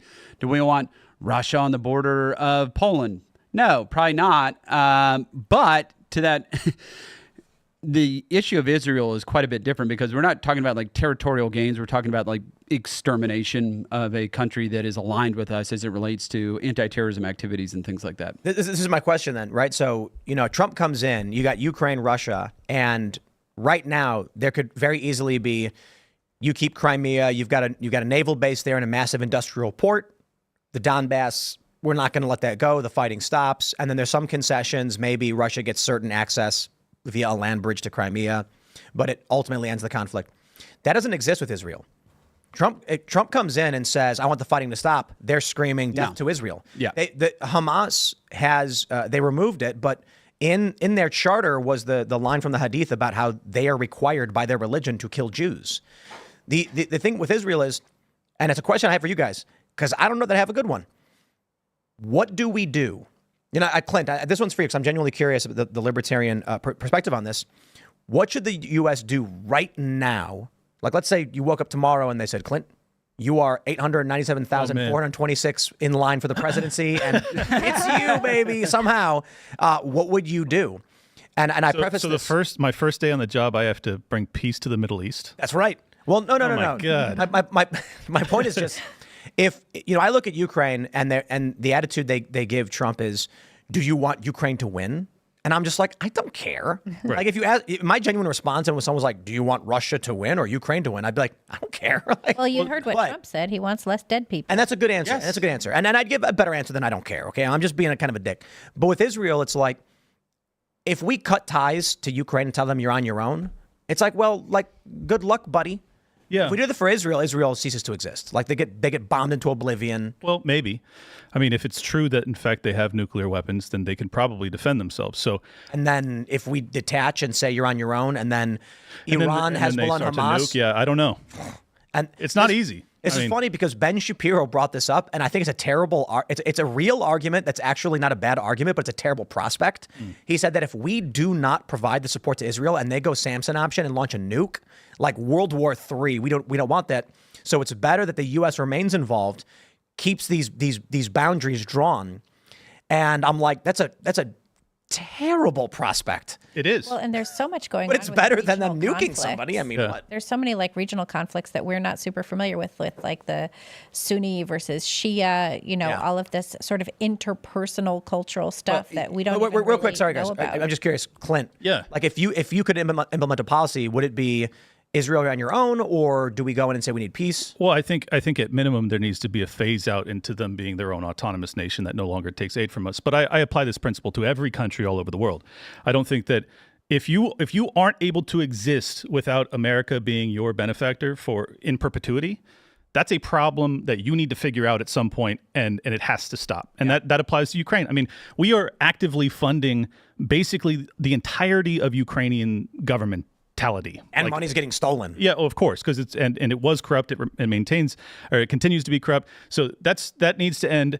I just apply the same principle across the board. I say same thing with Taiwan. Like, it's got to figure out its own security at some point, or it has to negotiate some sort of agreement with China where they either bring them in or they allow them to have their full independence. So I think that the same rule applies. What I don't like is when, and I like you a lot, and I hope you end up in Congress, but I will say, I don't like when people argue that Israel has, in fact, benefited us in terms of foreign policy. I'd like to hear that argument laid out more explicitly in that. From my vantage point, after the Clean Break document in the mid-'90s, all of the wars that we fought in the global war on terror seem to have been to the benefit of Israel and very much to the detriment of not just the American people, but most importantly, American soldiers. That is where I find it to be most wrong. I think that Israel is basically a large pro-West American weapons manufacturer, security, cybersecurity. The liberal economic order comes into existence around the same time that, Israel is basically, you've got, the liberal economic order came a little bit before, but the Israel-Palestine stuff started erupting, I think, like 10 years later. So you have after World War II, all these, world leaders are like, we don't want World War III to happen. If World War III happens with nuclear bombs now, it's game over, man. So here's what we're going to do. Lo and behold, we now have the IMF, the International Monetary Fund, the World Bank, the SWIFT payment system. Yep. We've got the CIA. The Council on Foreign Relations brags about the machine they've built. And so when it comes to the Middle East, Iraq and Afghanistan, Gaddafi, what are the big talking points there? Saddam Hussein wanted to do trading outside of the petrodollar. Gaddafi wanted to do trading outside the petrodollar. Gaddafi wanted to create an African Union. He wanted to bring a bunch of countries together and strengthen, much like BRICS. And so we saw he died. Yep. I see Israel as, what do? They make weapons. They do cybersecurity. They're developing crazy missile guidance systems, things like that. And for the U.S. to have this hub of operations that allows them intelligence in a region they are trying to disrupt and long have been, the Mujahideen in Afghanistan, the United States, then you've got issues. But I think the premise is flawed, though, because has that disruption throughout the Middle East been to our benefit, or has it created a sustained peace in the Middle East? The answer is no on both accounts. But you misunderstand. The liberal economic order does not want peace. Oh, well, okay. Then you're right. Your premise is correct. Then. Yes. My point is, we're looking at this like, why are we engaged in this? It's leading to war, conflict. U.S. men and women are dying. Right. And the liberal economic order is not a conspiracy theory. It's on the CFR's website. They talk about this. You can read the whole history of it. Their attitude is petrodollar supremacy. Yep. That means we're gonna take over Iraq. We're gonna take over Afghanistan, which is a pincer strike on Iran to get Iran to fall in line. Sanctions. Iran has not been falling in line. Why the conflict Israel-Iran? Well, I largely view Israel as, it's funny because the people think that the U.S. is the craziest thing to me. They think that Israel controls the United States, and I'm like, I think it's much the other way around. I think the United States has vested interests in the operations in the Middle East and Eastern Europe. There is a large conflict going on for decades over getting cheap energy into Europe to expand the European economic bloc because we're competing with the BRICS nations, which are now getting stronger and rising in power. So I think the principal reason why the U.S. is so hell-bent on Israel, we're trying to basically flatten the Middle East and it's Iran specifically. Well, we give so much money to Middle Eastern countries. Ukraine, of course, is the top. We give a lot of money to Israel. And then there's Afghanistan, Yemen, Egypt, Jordan. These are all places we give money to. Syria. It's like every place we go to. And we give Israel a lot more. Yeah, well, we give Israel, we have like a deal to give them some certain amount of money every year that Obama signed. But we've given they are an ally, but all of these other places aren't even allies. We've given Ukraine more money than Israel has received in 5 decades. Yep. Yeah, that's right. Yes. But it's so crazy that we're giving so much money to places that are not our allies, where you have people chanting "Death to America" in the streets. But do you know why? In my opinion, is that the reason that they give these large sums of money to these nations is actually goes into what Trump was doing in negotiating peace between Israel and those enemy nations. Is that, you're right, they're not our allies. We were buying their go along with Israel. Like that's really what we were witnessing, and I don't support that. The strategy of giving U.S. dollars to these countries is to get them to use the dollars. That's true too. To strengthen confidence in the petrodollar. To a certain, we do. Well, look, we're not isolationist. At what cost, though? And so remember that money to Egypt, which is, if I remember correctly, just over $1 billion a year, that came in after Sadat cut the deal with the Israelis. And back when we weren't giving any foreign aid to Israel, remember you had Yom Kippur, 7 Days War. I mean, and it was Nixon that came in and was like, they're either going to be gone or we're going to jump in here or we're going to do something. But my point about Israel in terms of our cooperation is the intelligence sharing is helpful. It is helpful to us. And just from a cultural standpoint, I'm just going to say this, is I would much rather have these culturally very significant Christian places in the hands of the Israelis than Hezbollah or Hamas. Why does it matter in terms of, do you think in terms of like... I don't think Hamas is going to give me a visa to visit the Holy Sepulchre. I understand. Yeah, I think that's 100% right. Well, I'm sure. I mean, the UN just recently put together a thing where they were saying to get rid of all the Jews in certain parts of Jerusalem. I mean, this is the problem with creating a nation out of whole cloth, which is essentially what happened in 48. And now, because of that, you have a people that have a very different cultural framework that are surrounded by people that don't like them. And that's really the issue. And like, it's going to be an issue until there's some sort of catastrophic resolution is what it appears like. The problem is that it seems as if we are edging ever closer to that catastrophic resolution as opposed to a peaceful one. And I don't, you asked me to start off this whole segment, what would I do? I think that ultimately the main reason that Israel is able to behave in the way that it has as of late, taking out, like doing, head of the snake strikes in Tehran, I mean, in the capital of Iran, doing it against the leader of Hezbollah just a few hours ago, is that they know that we are the big guy on the block and we are going to have their back.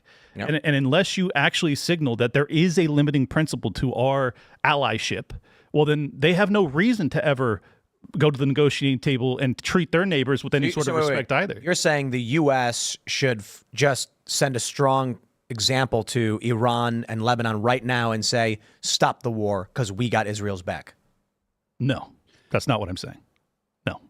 But don't forget. But they do know that, though. Don't forget the other. But we're not doing anything. I mean, we give Israel funding. Yeah. But now Lebanon's been firing rockets at Israel endlessly since October 7th and long before that as well.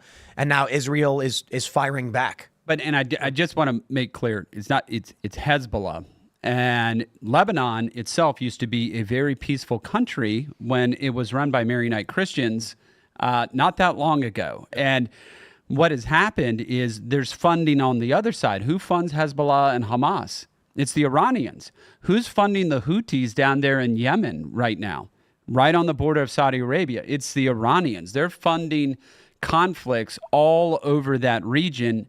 And to bring it full circle, President Trump was the only guy who was able to come in with the Abrams Accords and get Arab nations to recognize Israel and actually try to bring peace to the extent you can. The Iranians aren't going to come into the fold of that. Obviously, there's a Shia-Sunni split in between those Arab nations and this Persian nation that happens to be Shia over there in Iran. But at least you could have some counterbalance there where it's not some tiny little nation of Israel on its own and have some type of alignment with the greater Arab world in that region, which I think actually would have made it a lot safer. And then the Biden administration just basically did nothing and left the whole Saudi part of it on the table. And he should have got a Nobel Peace Prize for it. I mean, Obama got one just for being elected. Right. That was crazy. Yeah. Yeah, I'm with you on the Abraham Accords. I think Trump did a really good job with that. And for the first time, there was, a level of peace happening in that region. I could be wrong about this, but doesn't Barack Obama hold the record for most Drone strikes? Most children killed by a world Nobel Peace Prize holder? I think that has to be correct. By a large margin. By an infinite margin, actually. Yeah. I mean, I don't know. I mean, who've won the Nobel Peace Prize drone to U.S. citizen. That too. I mean, maybe there's a list of Nobel Peace Prize laureates. There might be someone in there and you're like, oh, that guy was a monster. Going back a whole long time. So he may not, but I think he probably does. I think that has to be true, right? Oh, he's, of course. Oh, Yasser Arafat's Gorbachev got one. though. I saw Yasser Arafat had one. Does he really? Yeah, here, scroll. Yeah. Yasser Arafat has a Nobel Peace Prize. Okay. That's really funny. You think he's killed more children? I don't think so. Then Obama, not a chance. 8 years of bombing the Middle East, that adds up. I don't know. The first Intifada was pretty bad. The UN got one? That's silly. Oh, Jimmy Carter. Great. Well, he's still building houses, right? He's very old. Yeah. What did they split Obama for his extraordinary efforts to strengthen international diplomacy and cooperation between peoples? What is that? He promised super duper hard. Anything. He promised super duper hard that he would bring world peace, and then he bombed 7 countries. It's such a great participation trophy. Thank you for being here. We don't really pay attention all that much. Like, does anybody know who Narges Mohammadi was? Never heard of her. Yeah, I mean, she's fighting against the oppression of women in Iran, promoting human rights. You know what's interesting about fighting against the oppression of women in Iran is you've had a lot of women who are Muslim who live in oppressive countries who are forced to wear certain types of clothing, forced to do head coverings and all like that. And they're always like, where are the American feminists? Where are the Western feminists trying to help us overthrow our oppressors so that we can live in a free way? And the American and Western feminists are like, oh, that's just your culture. Your culture is to be oppressed. So we're okay with that because you're minorities. We've got to recognize diversity here. Right. You got to recognize diversity. And some diverse cultures oppress their women. And that's They don't want to come off as Islamophobic. Yeah, There's a hierarchy of what you're allowed to be. Yes. In the oppression Olympics, there is. We must respect that culture. And then also, they're also busy oppressing actually women in our own country through the trans movement. Yes. So that's amazing. Kind of tied up in that. We do have a number. It's the Bureau of Investigative Journalism estimated between 380 to 801 civilians, including 64 to 116 children killed in drone strikes in Pakistan, Yemen, and Somalia between 2009 and 2016. Which seems like a look this up. Estimate. That seems conservative. I think that beats George Bush. in terms of drone strikes, doesn't it? Well, I know he dropped more. I don't know if there was more civil. I think he was just doing civilian casualties. Which Okay. I was just thinking. Keep in mind, with statistics are manipulated heavily on this because they say civilian casualties, like they say enemy combatants, was basically any fighting age male. Yep, Obama did that. He changed it because they were getting beat down in the press by the civilian deaths, and then they said, "It's a military age male." Yep. So it's literally a guy carrying a couple of water buckets to his home from the river. But he could have been headed back to get his rifle. You don't know. Not to mention Obama, he killed Abdulrahman al-Awlaki, and that one is that's like cold-blooded murder. Egregious. I'm going to say this because my opinion on that is the Obama administration intentionally targeted a civilian restaurant to kill Abdulrahman al-Awlaki to send a message to terrorists that the United States will murder your children if you stand against us. That's what I believe they do. Even the mafia doesn't do that. They don't go after women and children. And the wild thing, there wasn't anybody really on his side, political party wise, saying a word. They're just okay. Yeah, well, it's like it never even happened. If you bring it up, they would probably accuse you of disinformation or something. I mean, some of these migrants that are coming over the border, it's like maybe if you can't beat them, join them, and they're just like, well, we can't beat the United States, might as well move there. Yeah, well, they're moving. Mm-hmm. Yep. Well, I think a lot of what's happening is Trump, Mother Teresa got one. There we go. There was a. In Venezuela, Saint Mother the reason why so many criminals are coming in, Trump is right. They're people who are in prisons, and the government's being like, we're going to let you go, but go to America. And so they're clearing out their prisons, reducing crime by telling their criminals to go to the United States. Yep. But I thought Trump was making that up, Tim. Oh, definitely not. Just to go back to the Ukraine example, contrasting that with the Israeli relationship, I view it very much the same way. Trump's proposal mirrors mine when it comes to what I was talking about with Israel, is that the only way you're going to get Zelensky to the negotiating table is when you actually tell him there is a limit to the aid that you will receive. There is a limit to the munitions you will receive. Trump is saying that, and you look at Zelensky walking behind him today, and he going up to the podium. He looks like a beaten dog. He's just like yes, we will find peace. You're correct, Mr. Trump. I love Trump's like, I have a very good relationship with the president. Putin. Also with President Putin. President Putin. This is the thing, okay? Ukraine and Russia's conflict is over primarily access to the Crimean Peninsula. True. And where Russia has their naval base, at the home of their Black Sea Fleet, a massive industrial port, and they had a bridge going from Russia into Crimea, and it got bombed. Mm-hmm. It's exactly why Russia wants the Donbass and the regions going into Crimea. He wants land control. Yep. And a lot of people are like, he can build on the Black Sea anywhere, and it's like he's not going to give up a multi-hundred-million-dollar, industrial center and port where his navy currently is, and just say, here you go, NATO, you can have it. That being said, those negotiations can happen. Israel, these people, like there is in the Hadith, which is, correct me if I'm wrong, isn't this the words of Muhammad or what is that? Clerics.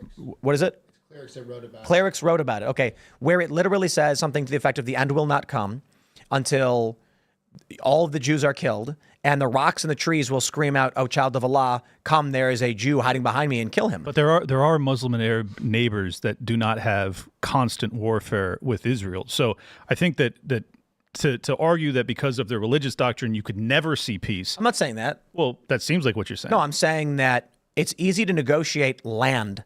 It's difficult to negotiate ideological conflict. You're right. Of course. And so, right, you've got the West Bank and Jerusalem. You've got serious conflict there over.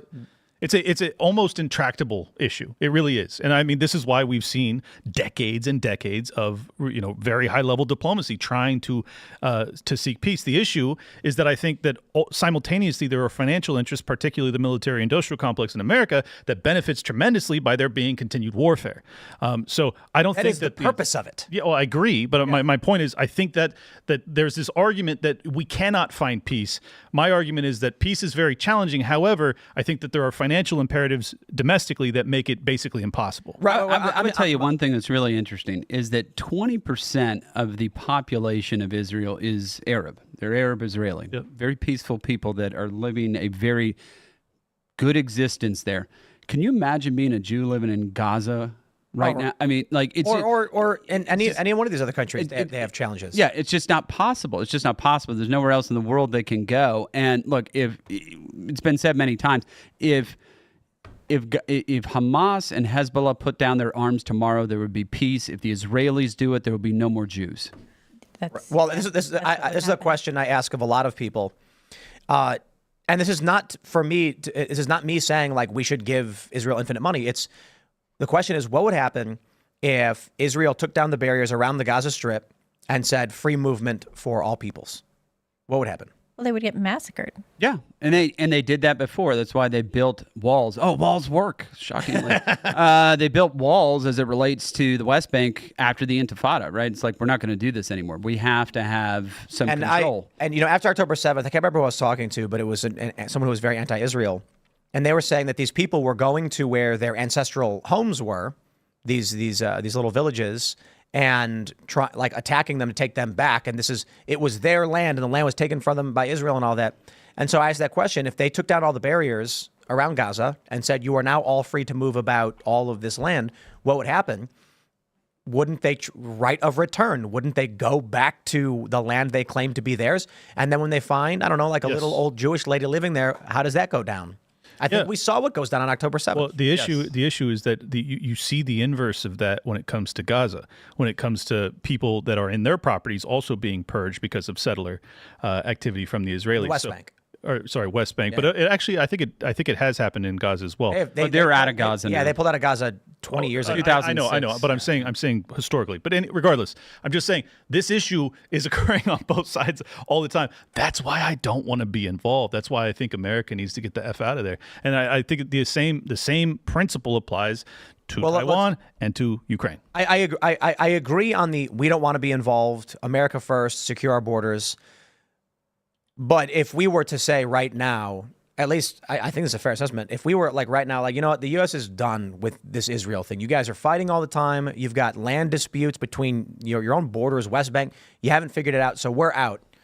What, in like a year, Israel is just flattened? I don't think so.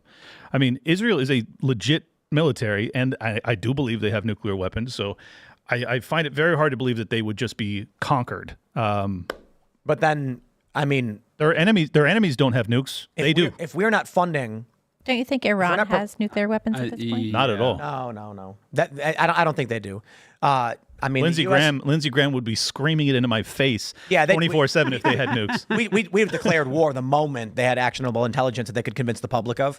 But I think it's reasonable to conclude if we're not providing military aid to Israel, Iron Dome withers. They've got David Sling. What do they have? The names of the various defensive systems? Yeah, look, I understand your concern, and my phase out is fine. My point is, I don't know that they can sustain their defense, which you make a really great point. If you can't exist outside of the U.S., then you shouldn't. Yeah. Not forever. Like right. We have to pay them forever to just keep. Right. That's nuts. And so that's why I said I feel like we're entrenched, because if we say we're done, then it is.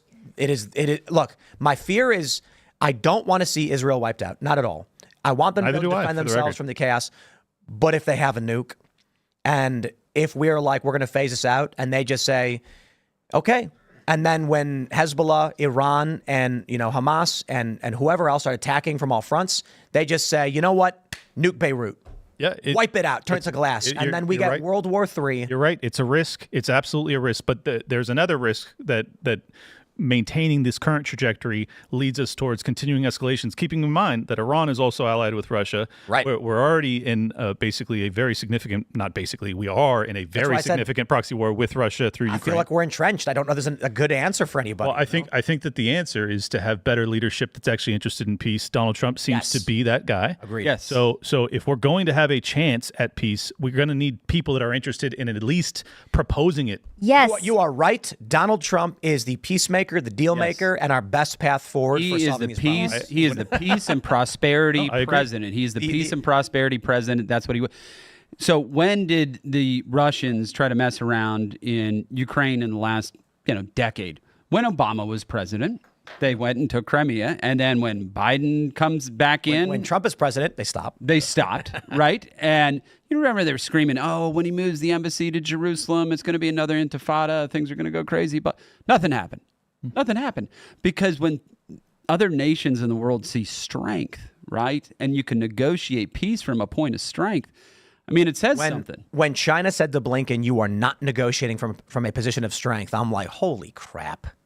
What Yeah. is his administration on, man? Trump could walk. So you send Blinken in, and they're like, Biden, Kamala, and you? Good luck. Trump walks in, and they're going to be like, you're not negotiating from a position of, and he goes, I'm going to nuke you right now. I'm going to make a phone call. Give me my phone. Where's the phone? And they're going to be like, wait. Where's the football at? Calm down.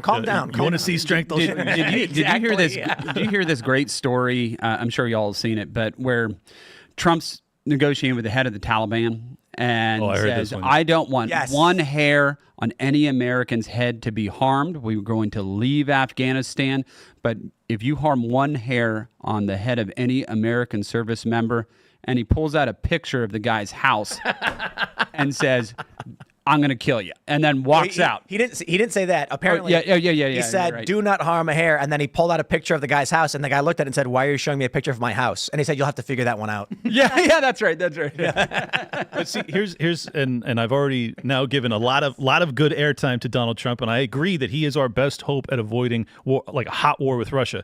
Simultaneously, he is also signaling over the past week that he's basically buying into this narrative, and perhaps it's true. I haven't seen any evidence of it. We'll see.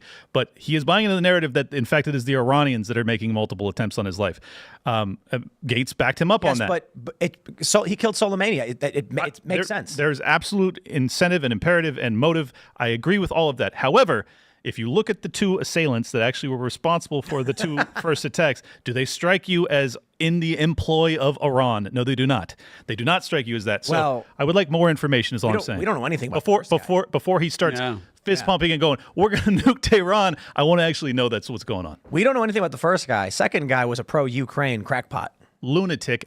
And he was also funneling passports to former Afghan soldiers to go and fight in the Foreign Legion of Ukraine. Do you know what CIA looks like? Look me in my eyes, CIA. I see what you're doing. I'm sorry, but that is a straight up CIA operation all day. This guy is tweeting out in Farsi and Arabic to try and recruit people. This guy, I mean, come on. You How is he know flying intelligence. around? You tell me. Is he just a lunatic or what is this? Could you imagine though being like one of these Afghans? They hand you like passport, like, "Want to go fight another war?" It's like, God bless me. You're like, I've been doing this. Been doing this for 40 years, man. That's right. You're good at it, you know? It's like you fought the Russians in the '80s. You want to do that again? You know. I think this is a really great segue to tell everybody about the Rage Against the War Machine You nailed it. rally tomorrow. It'll be on the lawn by the Washington Monument. It goes from 12 to 5 tomorrow. We still need a little bit more money for that. If you want to donate, you go to rageagainstwar.com/donate and help us kind of reach our target. There's that tomorrow. And then on Sunday, there's Rescue the West rally. And that one's going to have some major players are going to be there. Both are going to have a lot of congressmen. This one's going to have Russell Brand, Tulsi Gabbard, Jordan Peterson. It's going to be completely. Brett Weinstein, James Lindsay. I mean, the list is crazy. Is it It's Rescue the insane. Republic? What did I say? It was originally Rescue the West, and now they changed it to Rescue the Republic. Yeah. So my apologies for that. But rallies are so important, especially this one, because the powers that be need to see how large the anti-war movement is. I'm anti-war, which is why I have nothing to do with this conversation. For the I'm last pro-war 30 now. minutes. I am pro defense. I'm non-intervention. So when it comes to 1776, I'm 100% behind that. Yeah, I'm a non-interventionist. I'm not a pacifist. Actually, I do think this is worth clarifying. What does it mean to be pro or anti-war? You know what I mean? Like, you guys say you're anti-war, but there are certainly situations for justified warfare? Yes. So I'm constitutional. So per the Constitution, Article 4, Section 4 of the Constitution says that the federal government's responsibility is to protect the states from invasion, and that's really the war clause. And then then they are Congress has to failing. Congress has to declare war. But question, is there any circumstance in which you think it is justified for Congress to declare war on a foreign nation, say in the Middle East, and send U.S. troops there? Yes. I think that there are. If it could be proven that in Barbary fact pirates? they were responsible for bringing in shoulder-fire missiles to try and take out Donald Trump, that can't go without a response. Wait. So let me ask you this: if there is definitive proof, let's say everyone always argues, don't trust the government. I know. Let's say, And I'm not trusting them for the record. let's say Clint stumbles upon, absolute proof, whatever it may be, that Iran is making attempts on Trump's life and bringing in missiles and assassination teams. That's what Gates says is happening. You would say definitive, like if you knew definitively they're doing it, you'd say we have to declare war. I don't know if I would say declare war, but certainly I would say there has to be a consequence if that means surgical strikes on the leadership of Iran, something to that effect. Wow. But no, I'm being honest, because you can't allow for foreign nations to be taking out our leadership I agree. structure and So, do nothing. Another question. If Iran were to have actually succeeded in assassinating Donald Trump, do you think we should declare war on Iran? I will just tell you right away, yes. My opinion is yes. I am anti-intervention, but and I'm just giving you my opinion first because I don't want to make it seem like I'm setting you up for anything. Sure. I do not believe a nation can stand, its treaties can be valued if they allow their leader to be killed by an adversary and they do nothing. I think you're Correct. right. Every single treaty we have after that, they're going to say, you can't even protect your own president. What makes you think you're just garbage? Yep. No, I understand the rationale and the logic is sound. Principally, morally speaking, I still would find it to be a tragedy because so many innocent people would die as a consequence. I agree. However, yes, probably. I think it's a terrifying prospect because, war everybody loses. Yeah. But exactly. if Iran were to take Donald Trump's life, the damage to this nation would be insurmountable and irreparable. Yep. I believe we would. It's not just about targeting our front runner for a nominee for the president. It's going to unleash a whole bunch of chaos in the streets. Yes. Militia groups are going to go nuts. It would be insane.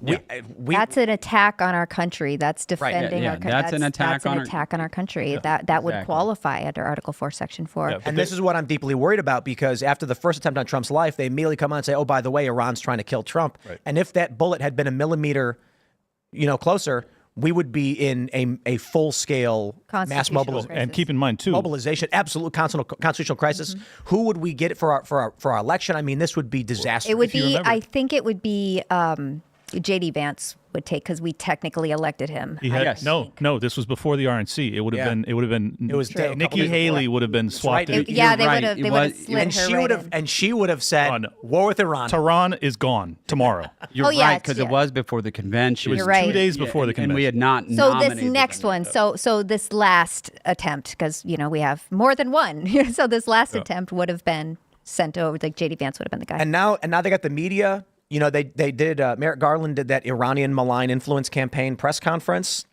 and they're like, Iran is doing these things, man.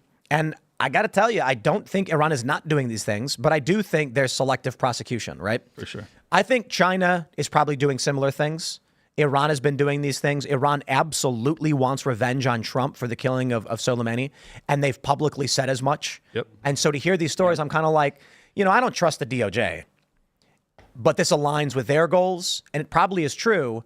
But it also probably means there's other things going on they're not telling you about. Yeah, and why are they allowing, like, if they have intel that these teams are on the ground and that's it, you don't have them like. Well, I mean, maybe they do. We just don't know. My concern, though, is that they're basically like the public is being made aware that this is happening. Right. And so there's two scary thoughts. If it happens, people will be like, we know who did it, we know why it happened. But more importantly, already people are saying the fact that this guy, this Pakistani national with ties to Iran, was organizing the assassination of Trump, and we've had 2 attempts. The fact that Trump is already locked down, he said he's surrounded by more guards and cops than he's ever been surrounded by. It's already an act of war against us. But we have to make sure that we know who's responsible. This is my whole Right. issue with Trump's loud proclamations that, like, we will take out one of your major cities if this is in fact, if this continues or if this is successful. They have to know that that'll be a response. And I'm like Trump, you are giving the deep state, who is as far as I'm concerned equally probable to be responsible for one or both of those attacks that have already occurred on you. You're now priming your base to then support a war against Iran when in fact it was your own government that took you out. Well, so just be very cautious with like any declaratory statements. That's all I I'm would saying. say this. I entertain the possibility that there are official elements that want Trump to lose his life and have said as much as it pertains to the Butler, PA incident because, look, the feds announced they arrest this guy on July 12th who was organizing the assassination on Donald Trump. He said he was offering up to $1 million. A day later, Secret Service had been informed of this plan. They said that they were going to increase their security. A day later, Secret Service stands down. And I don't mean that I'm not being cute. I'm not being sarcastic. I'm not being hyperbolic. They literally, in every instance, when they identified crooks, As a threat, they stood down. When Trump was in holding, that's what they do. They keep Trump in a special area to make sure they clear the threats. They said, nah, let him out anyway. That's an effective stand down. When they were told by the local law enforcement 4 days in advance to put counter snipers up on the rooftop, they stood down. When the Secret Service saw 27 minutes in advance, they saw this guy Crooks identified as a threat, stood down. When law enforcement were running full speed towards the AGR building with their guns drawn, they did nothing every single time they stood down. That being said, we can talk about the Butler PA incident quite a bit. You do have Iran publicly declaring their intention to do this. And so yeah, I think Iran is trying to go after Trump for revenge. And to bring it a little bit full circle, there's nobody out there that has more intelligence on what's going on inside of Iran than Israel.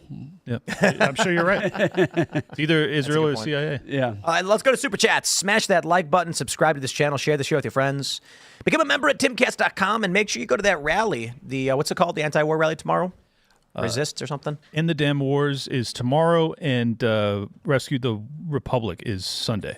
And both are going to be incredible, so I really do hope people show up. And the best thing is, after the anti-war rally, Clint, MGM National Harbor's got a big poker room just let's do it, brother. 20 minutes away.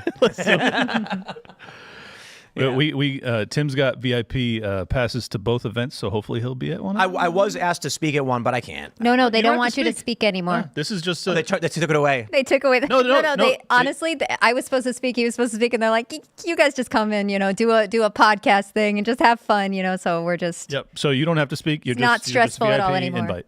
Yep. Yeah, I just wanted to hang out. I don't want to. But I think it was Angela asked if I want to do a couple minutes about anti-war stuff, and I was like, I don't think I should. I don't want to do that. No, you just come, you have fun, you meet Jordan Peterson, you meet other, cool people that you want to develop a relationship with. And we'll get Jordan on the show because Yes. we've never had him on, and he's brilliant. He's a brilliant guy. My dream when we were talking about doing poker with the boys was to have me, you, Alex Jones, and Jordan Peterson playing poker. I'm suing West Virginia. I heard, man. I hope you prevail. Yeah, I'll wait. I'll talk about it a little bit. Let's grab some super chats, and then I'll come back. We will. By the way, it's Rage Against the War Machine, not End the Damn Wars. I apologize.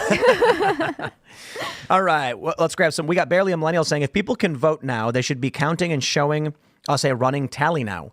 We know why Dems don't want to, but should the right push for this? Yes, they should count the mail-in votes right now. Yeah. Bring them in and count them. Yeah. Someone made a good point a while ago on the Super Chats. They said that no numbers should be released at all until all mail votes are counted first. So if they want to say mail-in votes are going to get counted later because it takes too long, okay, we're going to withhold all of our numbers until you count mail-in votes, then we're going to release them. Yeah. That way they can't do any games where they find votes. Mm-hmm. All right. Jason Swank says, last night you spoke about Helene. Tomorrow's the 2-year anniversary of Ian, a Category 5 hurricane. I was in the eye wall winds for 9 hours that day. Wow. I've been in the eye of Ian many times. That's kind of weird. I just miss Ian. That's all. I was in Sandy in New York, and it was crazy to hear the whole time. Yeah. Down. I was in the financial district, and all you heard was a. Oh man. The flight yesterday when we were coming out, it was so insane. The plane literally tilts like this, and we get off the plane afterwards. By the way, I nearly had a heart attack while this was happening. We get off the plane once we finally land, and I walk up to the pilot. I'm like, "Come on, dude, be honest. You were a little bit nervous with that one, right?" He's like, "Nah, bro, I got that." So I'm suing West Virginia because poker is regulated by the Lottery Commission. But Pokemon, Yu-Gi-Oh!, and Magic the Gathering are not, despite the law saying card games cannot be played, cannot be hosted, and you cannot make wagers against them to win cash or cash-valued prizes. Crazy. So the law literally says Pokemon, Magic, and Yu-Gi-Oh!, and Lorcana, which is Disney's, illegal. Yet all over West Virginia, children are playing card games for money. Yeah. They put money down, they sit down, they play a card game, and then they win cash. And so when I called at first I talked to A.G. Morrissey, and he I don't want to put words in his mouth, but he said, interesting. Well, like if you're gonna go legislative route, if you're gonna go lawsuit, we'll see what happens when it happens. Because one of the plans was first, let's just get legislation where we can talk to a local rep and be like, let's just draw it up. It's extremely difficult. It really is hard because you have to define. I think the end result is going to be there may be a period where poker becomes legal pending litigation, and then litigation changes the shape of how poker is in the state. But I called the Lottery Commission, and I was like, I want to speak with somebody who's in charge, and I got this guy. I said, I had a question that I'm trying to understand. there are card shops all over the state where children and adults will play card games for money. They'll wager money, play a card game, and try and win money. That, my understanding, is illegal under West Virginia law. And I was told those are collectible card games. That's legal. And I said, a collectible card game is different from a card game. Yes. And I said, okay, so hold on. Let's just play poker with collectible cards. Exactly. Yeah. And so we started making 2 versions of a game. One is called Magical Wizard Crisis. And there are 4 elements. There's earth, wind, water, and fire. And there's 13 power levels. Love it. And you combine them to make powerful spells. Now, here's the thing. The wizards, they wager, they use their mana stones as a means of casting their spells. And the other wizard is like, oh no, his spell's too powerful. He put in 100 mana stones. I also have to put in 100 mana stones. Hilarious. But if my spell wins, I get all the mana stones. And I'm like, is this what I have to do? We have to recreate No Limit Hold'em. All right, let's do it. But the point is, the law does not say collectible card games is exempt. It says defined card games. They are illegal in this state. So I asked him to clarify. I said, there are children gambling. And that is allowed in this state. They said, yes, sir. And I said, okay. But adults can't. And so I called we first tried to go on the legislative route, but it's very difficult to do. I was talking with some big poker pros about, they wanted to build, some of the biggest pros in poker wanted to build a card club in Jefferson County. It's so close to D.C., Pittsburgh, Philly, that you'd basically create, considering it's easier to get legislation through in West Virginia, a massive hub and secondary locations outside of where they normally play, which is big in Texas. Because Maryland, D.C., and Virginia, you are not getting anything done in those states. You're going to need billions of dollars. West Virginia's, but it was too difficult. And the challenge was rake and, are you allowed to take rake or time rake? Is it going to have to be private memberships? If we draft legislation, it's going to get bogged down, waste everybody's time. And so then just recently I said, let's go lawsuit. Because now what I'm going to say is that the state either has to ban Pokemon or allow or deregulate poker. Poker right now can only be played in one of 5 historical hotels, of which only I think 4 actually have poker rooms. So you've got Charlestown Races, Mardi Gras. Then you've got, I think in the Western Panhandle, the Northwestern Panhandle, or whatever you call it. And then there's the Greenbrier, but they got rid of it. So there's not even my understanding is there's not even a poker room there anymore. I think they just got blackjack. They've got table games. Yeah. And it's a dress code and it's very fancy. I've wanted to go there for a long time. Is it worth it? It's cool. I heard it's fantastic. Yeah, it's really cool. If they go against you and they end up banning Pokemon, you're going to have a bunch of 15-year-olds that hate your guts. No, I don't think it's politically possible for the AG and the Lottery Commission to stand up and publicly announce they will be banning Pokemon. Or Lorcana. I don't know anything about poker, but your wizard game made me start to understand it. You've explained it to me like I'm a 6-year-old. Finally gets No Limit. I finally get it. So we do have a game that we're about to come out with called Debate Me. And the way it works is everybody starts the game with 200 followers. Everybody gets 2 cards from the same deck. There's 4 factions, left, right, center, and establishment. Interesting. And the goal is to create the best debate team. If you think you have a good starting debate team, you invite your followers to the debate, and then we reveal 3 cards. You then look at the 2 cards you have. I got Jordan Peterson. I got Alex Jones. On the board is Antifa, the Proud Boys, and then you're like, okay, my debate team is looking pretty good. I'm going to invite more followers to the debate. Then we flip over 1 more card. Then everybody can invite more followers, and then there's 1 more card. That's interesting. And then it ends with whoever has the best debate team wins the debate and gets all the followers. Yeah. So this is, at its core, literally just Texas Hold'em. However, what we're doing is collectible cards. So there's going to be a golden God Emperor Trump card. He's basically the ace of the right, and it'll be foil, and he'll be... And we're allowed to do, anyone who's been a politician, we have the right to use their name and likeness. For everybody else, we'll do gag names. However, the game is actually meant to be a customizable expansion on what poker is. And it's meant to be played not necessarily for money, just with followers and for fun. Yeah, that's cool. But it could be. And then, so we have Corinne Jean-Pierre. She's a jack, but can only be played as a 6. Wait. Only played as a 6. Right. So, in poker, if you have a pair of 6s, if you have a 6 and a 6, you have a pair of 6s. With Corinne Jean-Pierre's card, she's labeled as a jack, equivalent of a jack, but can only be paired up with other 6 cards, which means you can get 5 of a kind if you have 6. The implication being she's not good at her job. Okay. Okay. Got you. Yeah. And then, like Trump, we're playing around with this idea where if you get Golden God Emperor Trump, at any point in the game, you can reveal that you have the Trump, instantly granting, or it's going to be something like if after the second round of invites, you reveal that card to all the players, it can act as though it's a pair of aces. And so you lose the advantage of the information. It may end the game immediately. You might win the followers. Some people might challenge you to it, but it means a single card is better than any other card. Mm-hmm. So we're playing around with abilities and things like that. Nice. But we'll see what happens. My understanding is that if we file this lawsuit, the Attorney General's office may read it and say, we can't win in court, therefore we will not fight Enforce, it. Yeah. And then it basically, what happens is social poker, which is playing with your friends, becomes legal. And then it would require the legislative, the reps to come in and try and solve any issues. And I imagine the casinos are going to demand the issue get solved immediately. Right. But this would, I don't see how that can win because it would require the state to regulate Pokemon under the Lottery Commission. Yeah. And you're going to have every 15-year-old in the state. And Lorcana, too. Lorcana's Disney. So now Disney, the weight of Disney coming into West Virginia and saying, if you shut us down, we're losing 3 to 7% of our sales, which go through West Virginia. We're not going to stand for that. We're going to lobby with this guy. We don't care about poker being legal. Right. But you're gonna put Lorcana and Pokemon. I mean, these are massive multi-billion-dollar brands that they're not going to allow to be regulated in that way. It's going to pit the casinos up against Hasbro. Yep. It'd be wild. For real. Yeah. But I mean, it's all, in all honesty, like it's a legitimate problem. No, I get it. Yeah. So I think what may happen is that the legislative branch may have to repeal the existing law, which says card games.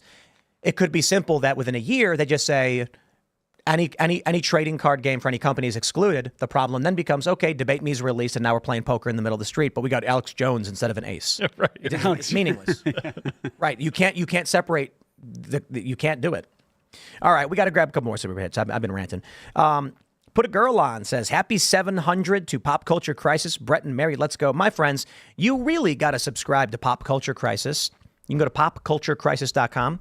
It is it's in the Timcast family, of course. Brett Dasovic and Mary Morgan, 700 episodes. They got like 130-some thousand subscribers. It's a big show now, but it's pop culture entertainment. And you guys, if you're into that stuff, subscribe and watch it. If you're not into entertainment, music, pop culture, movies, video games, then you don't go there and subscribe just for the sake of it. But the reason why I think PCC is important is it's not that it's right wing, it's just that it's not woke, right? So you wonder why nobody reviewed Am I Racist? Because these institutions are all woke left. And so Pop Culture Crisis is just regular people, okay? I think Mary's very conservative, but that's fine. The show's not about that. You know, if you want to get an honest take on what's going on, it's Pop Culture Crisis. And then shout out to Tales from the Inverted World as well. All right, let's go. Shake Theater says, hey, Tim, I work in IT supporting hospitals in the Northeast Tennessee. We have 2 hospitals shut down and evacuated safely due to flooding. Part of I-40 at MM3 has collapsed into the river. I can't imagine Florida right now. Wow, sorry to hear, man. Hope everybody's okay. That's crazy. Yeah, and we're going to get hit by the hurricane as well. Yep. Yes. So- I'm sorry it followed me here.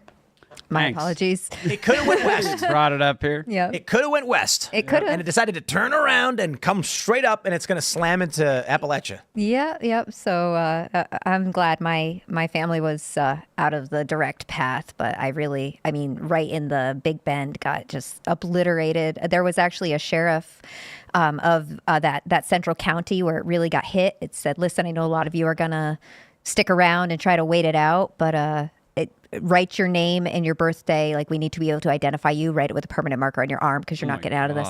Yeah, the sheriffs are pretty base, but that was really, really, really over the top. Doma God says, I kind of want Trump to pull off the presidential hat trick. To be the first president to win, lose, win without the popular vote both times.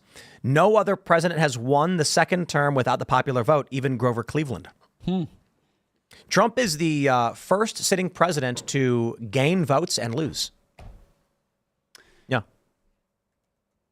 Wow. Normally what happens Yeah, is... I didn't realize that. Yeah, it was a big deal. I mean, so usually if a sitting president, let's say he gets 100 votes in the first time. Mm-hmm. For the first time ever, a president got more votes than their first run and lost. And that was Trump. Wow. Yeah, because he went from like 64 to like 74. He gained like 10 million new votes. Yeah.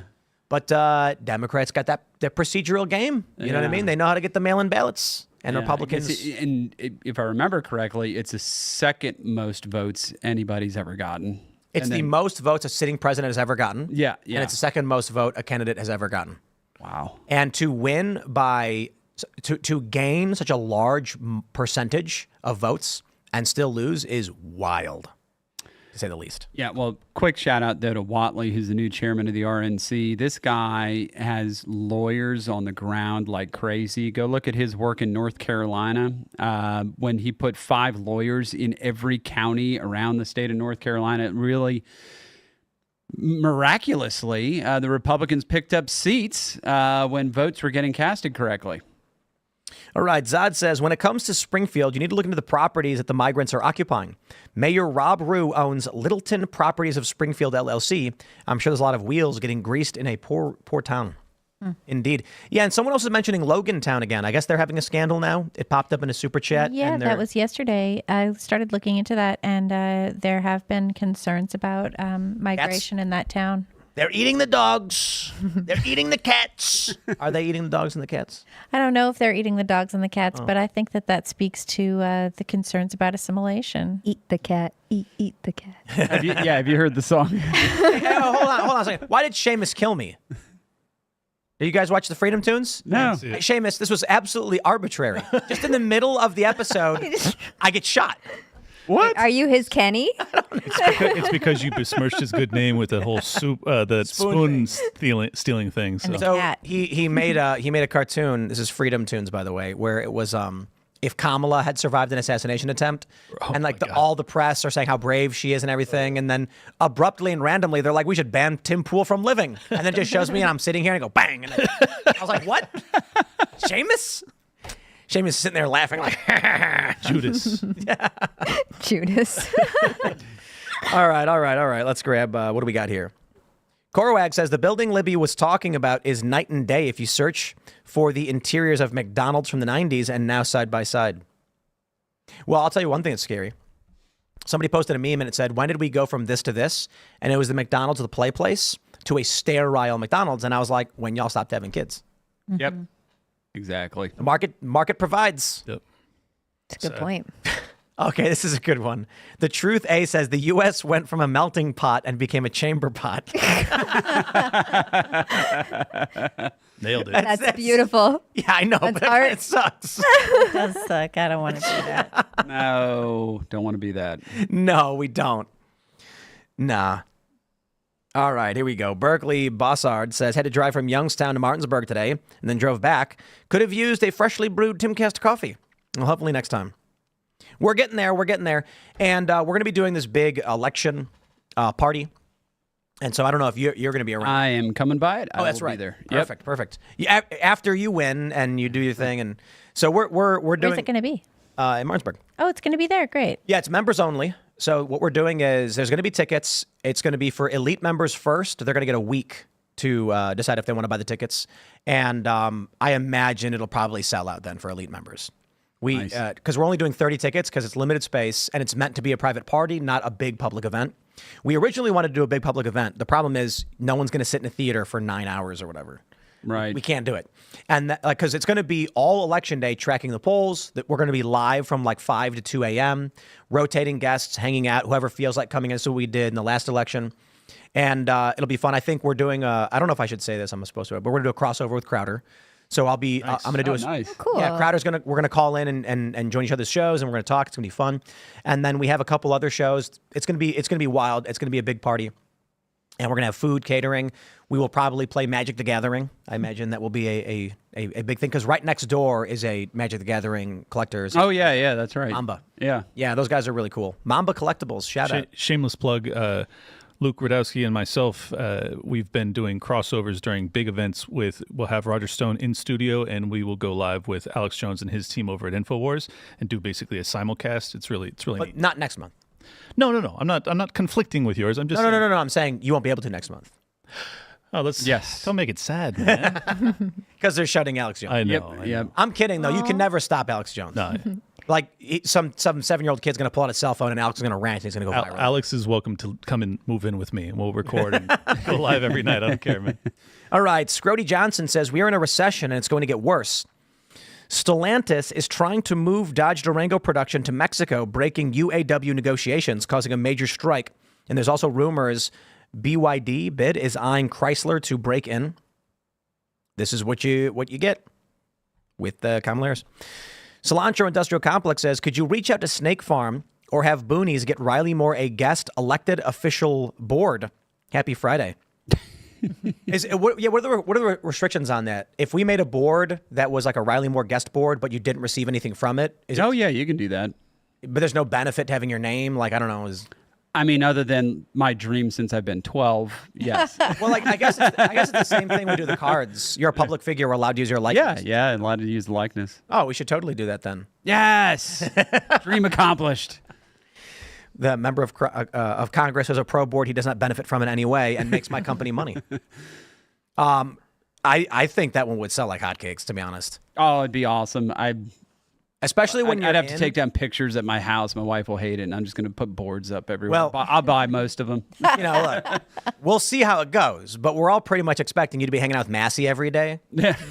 You know, like he says, He cruises through Lucky. West Virginia Squat a lot. up, baby. Yeah. he's squatting up with Thomas Squat Massey. up. And then you're basically going to have all the libertarians buying your board, and just because, you know, we'll make a Massey board sure, too. man. Maybe we should just do that, make a Thomas Massey board, and it'll have the Klux capacitor on it and chickens.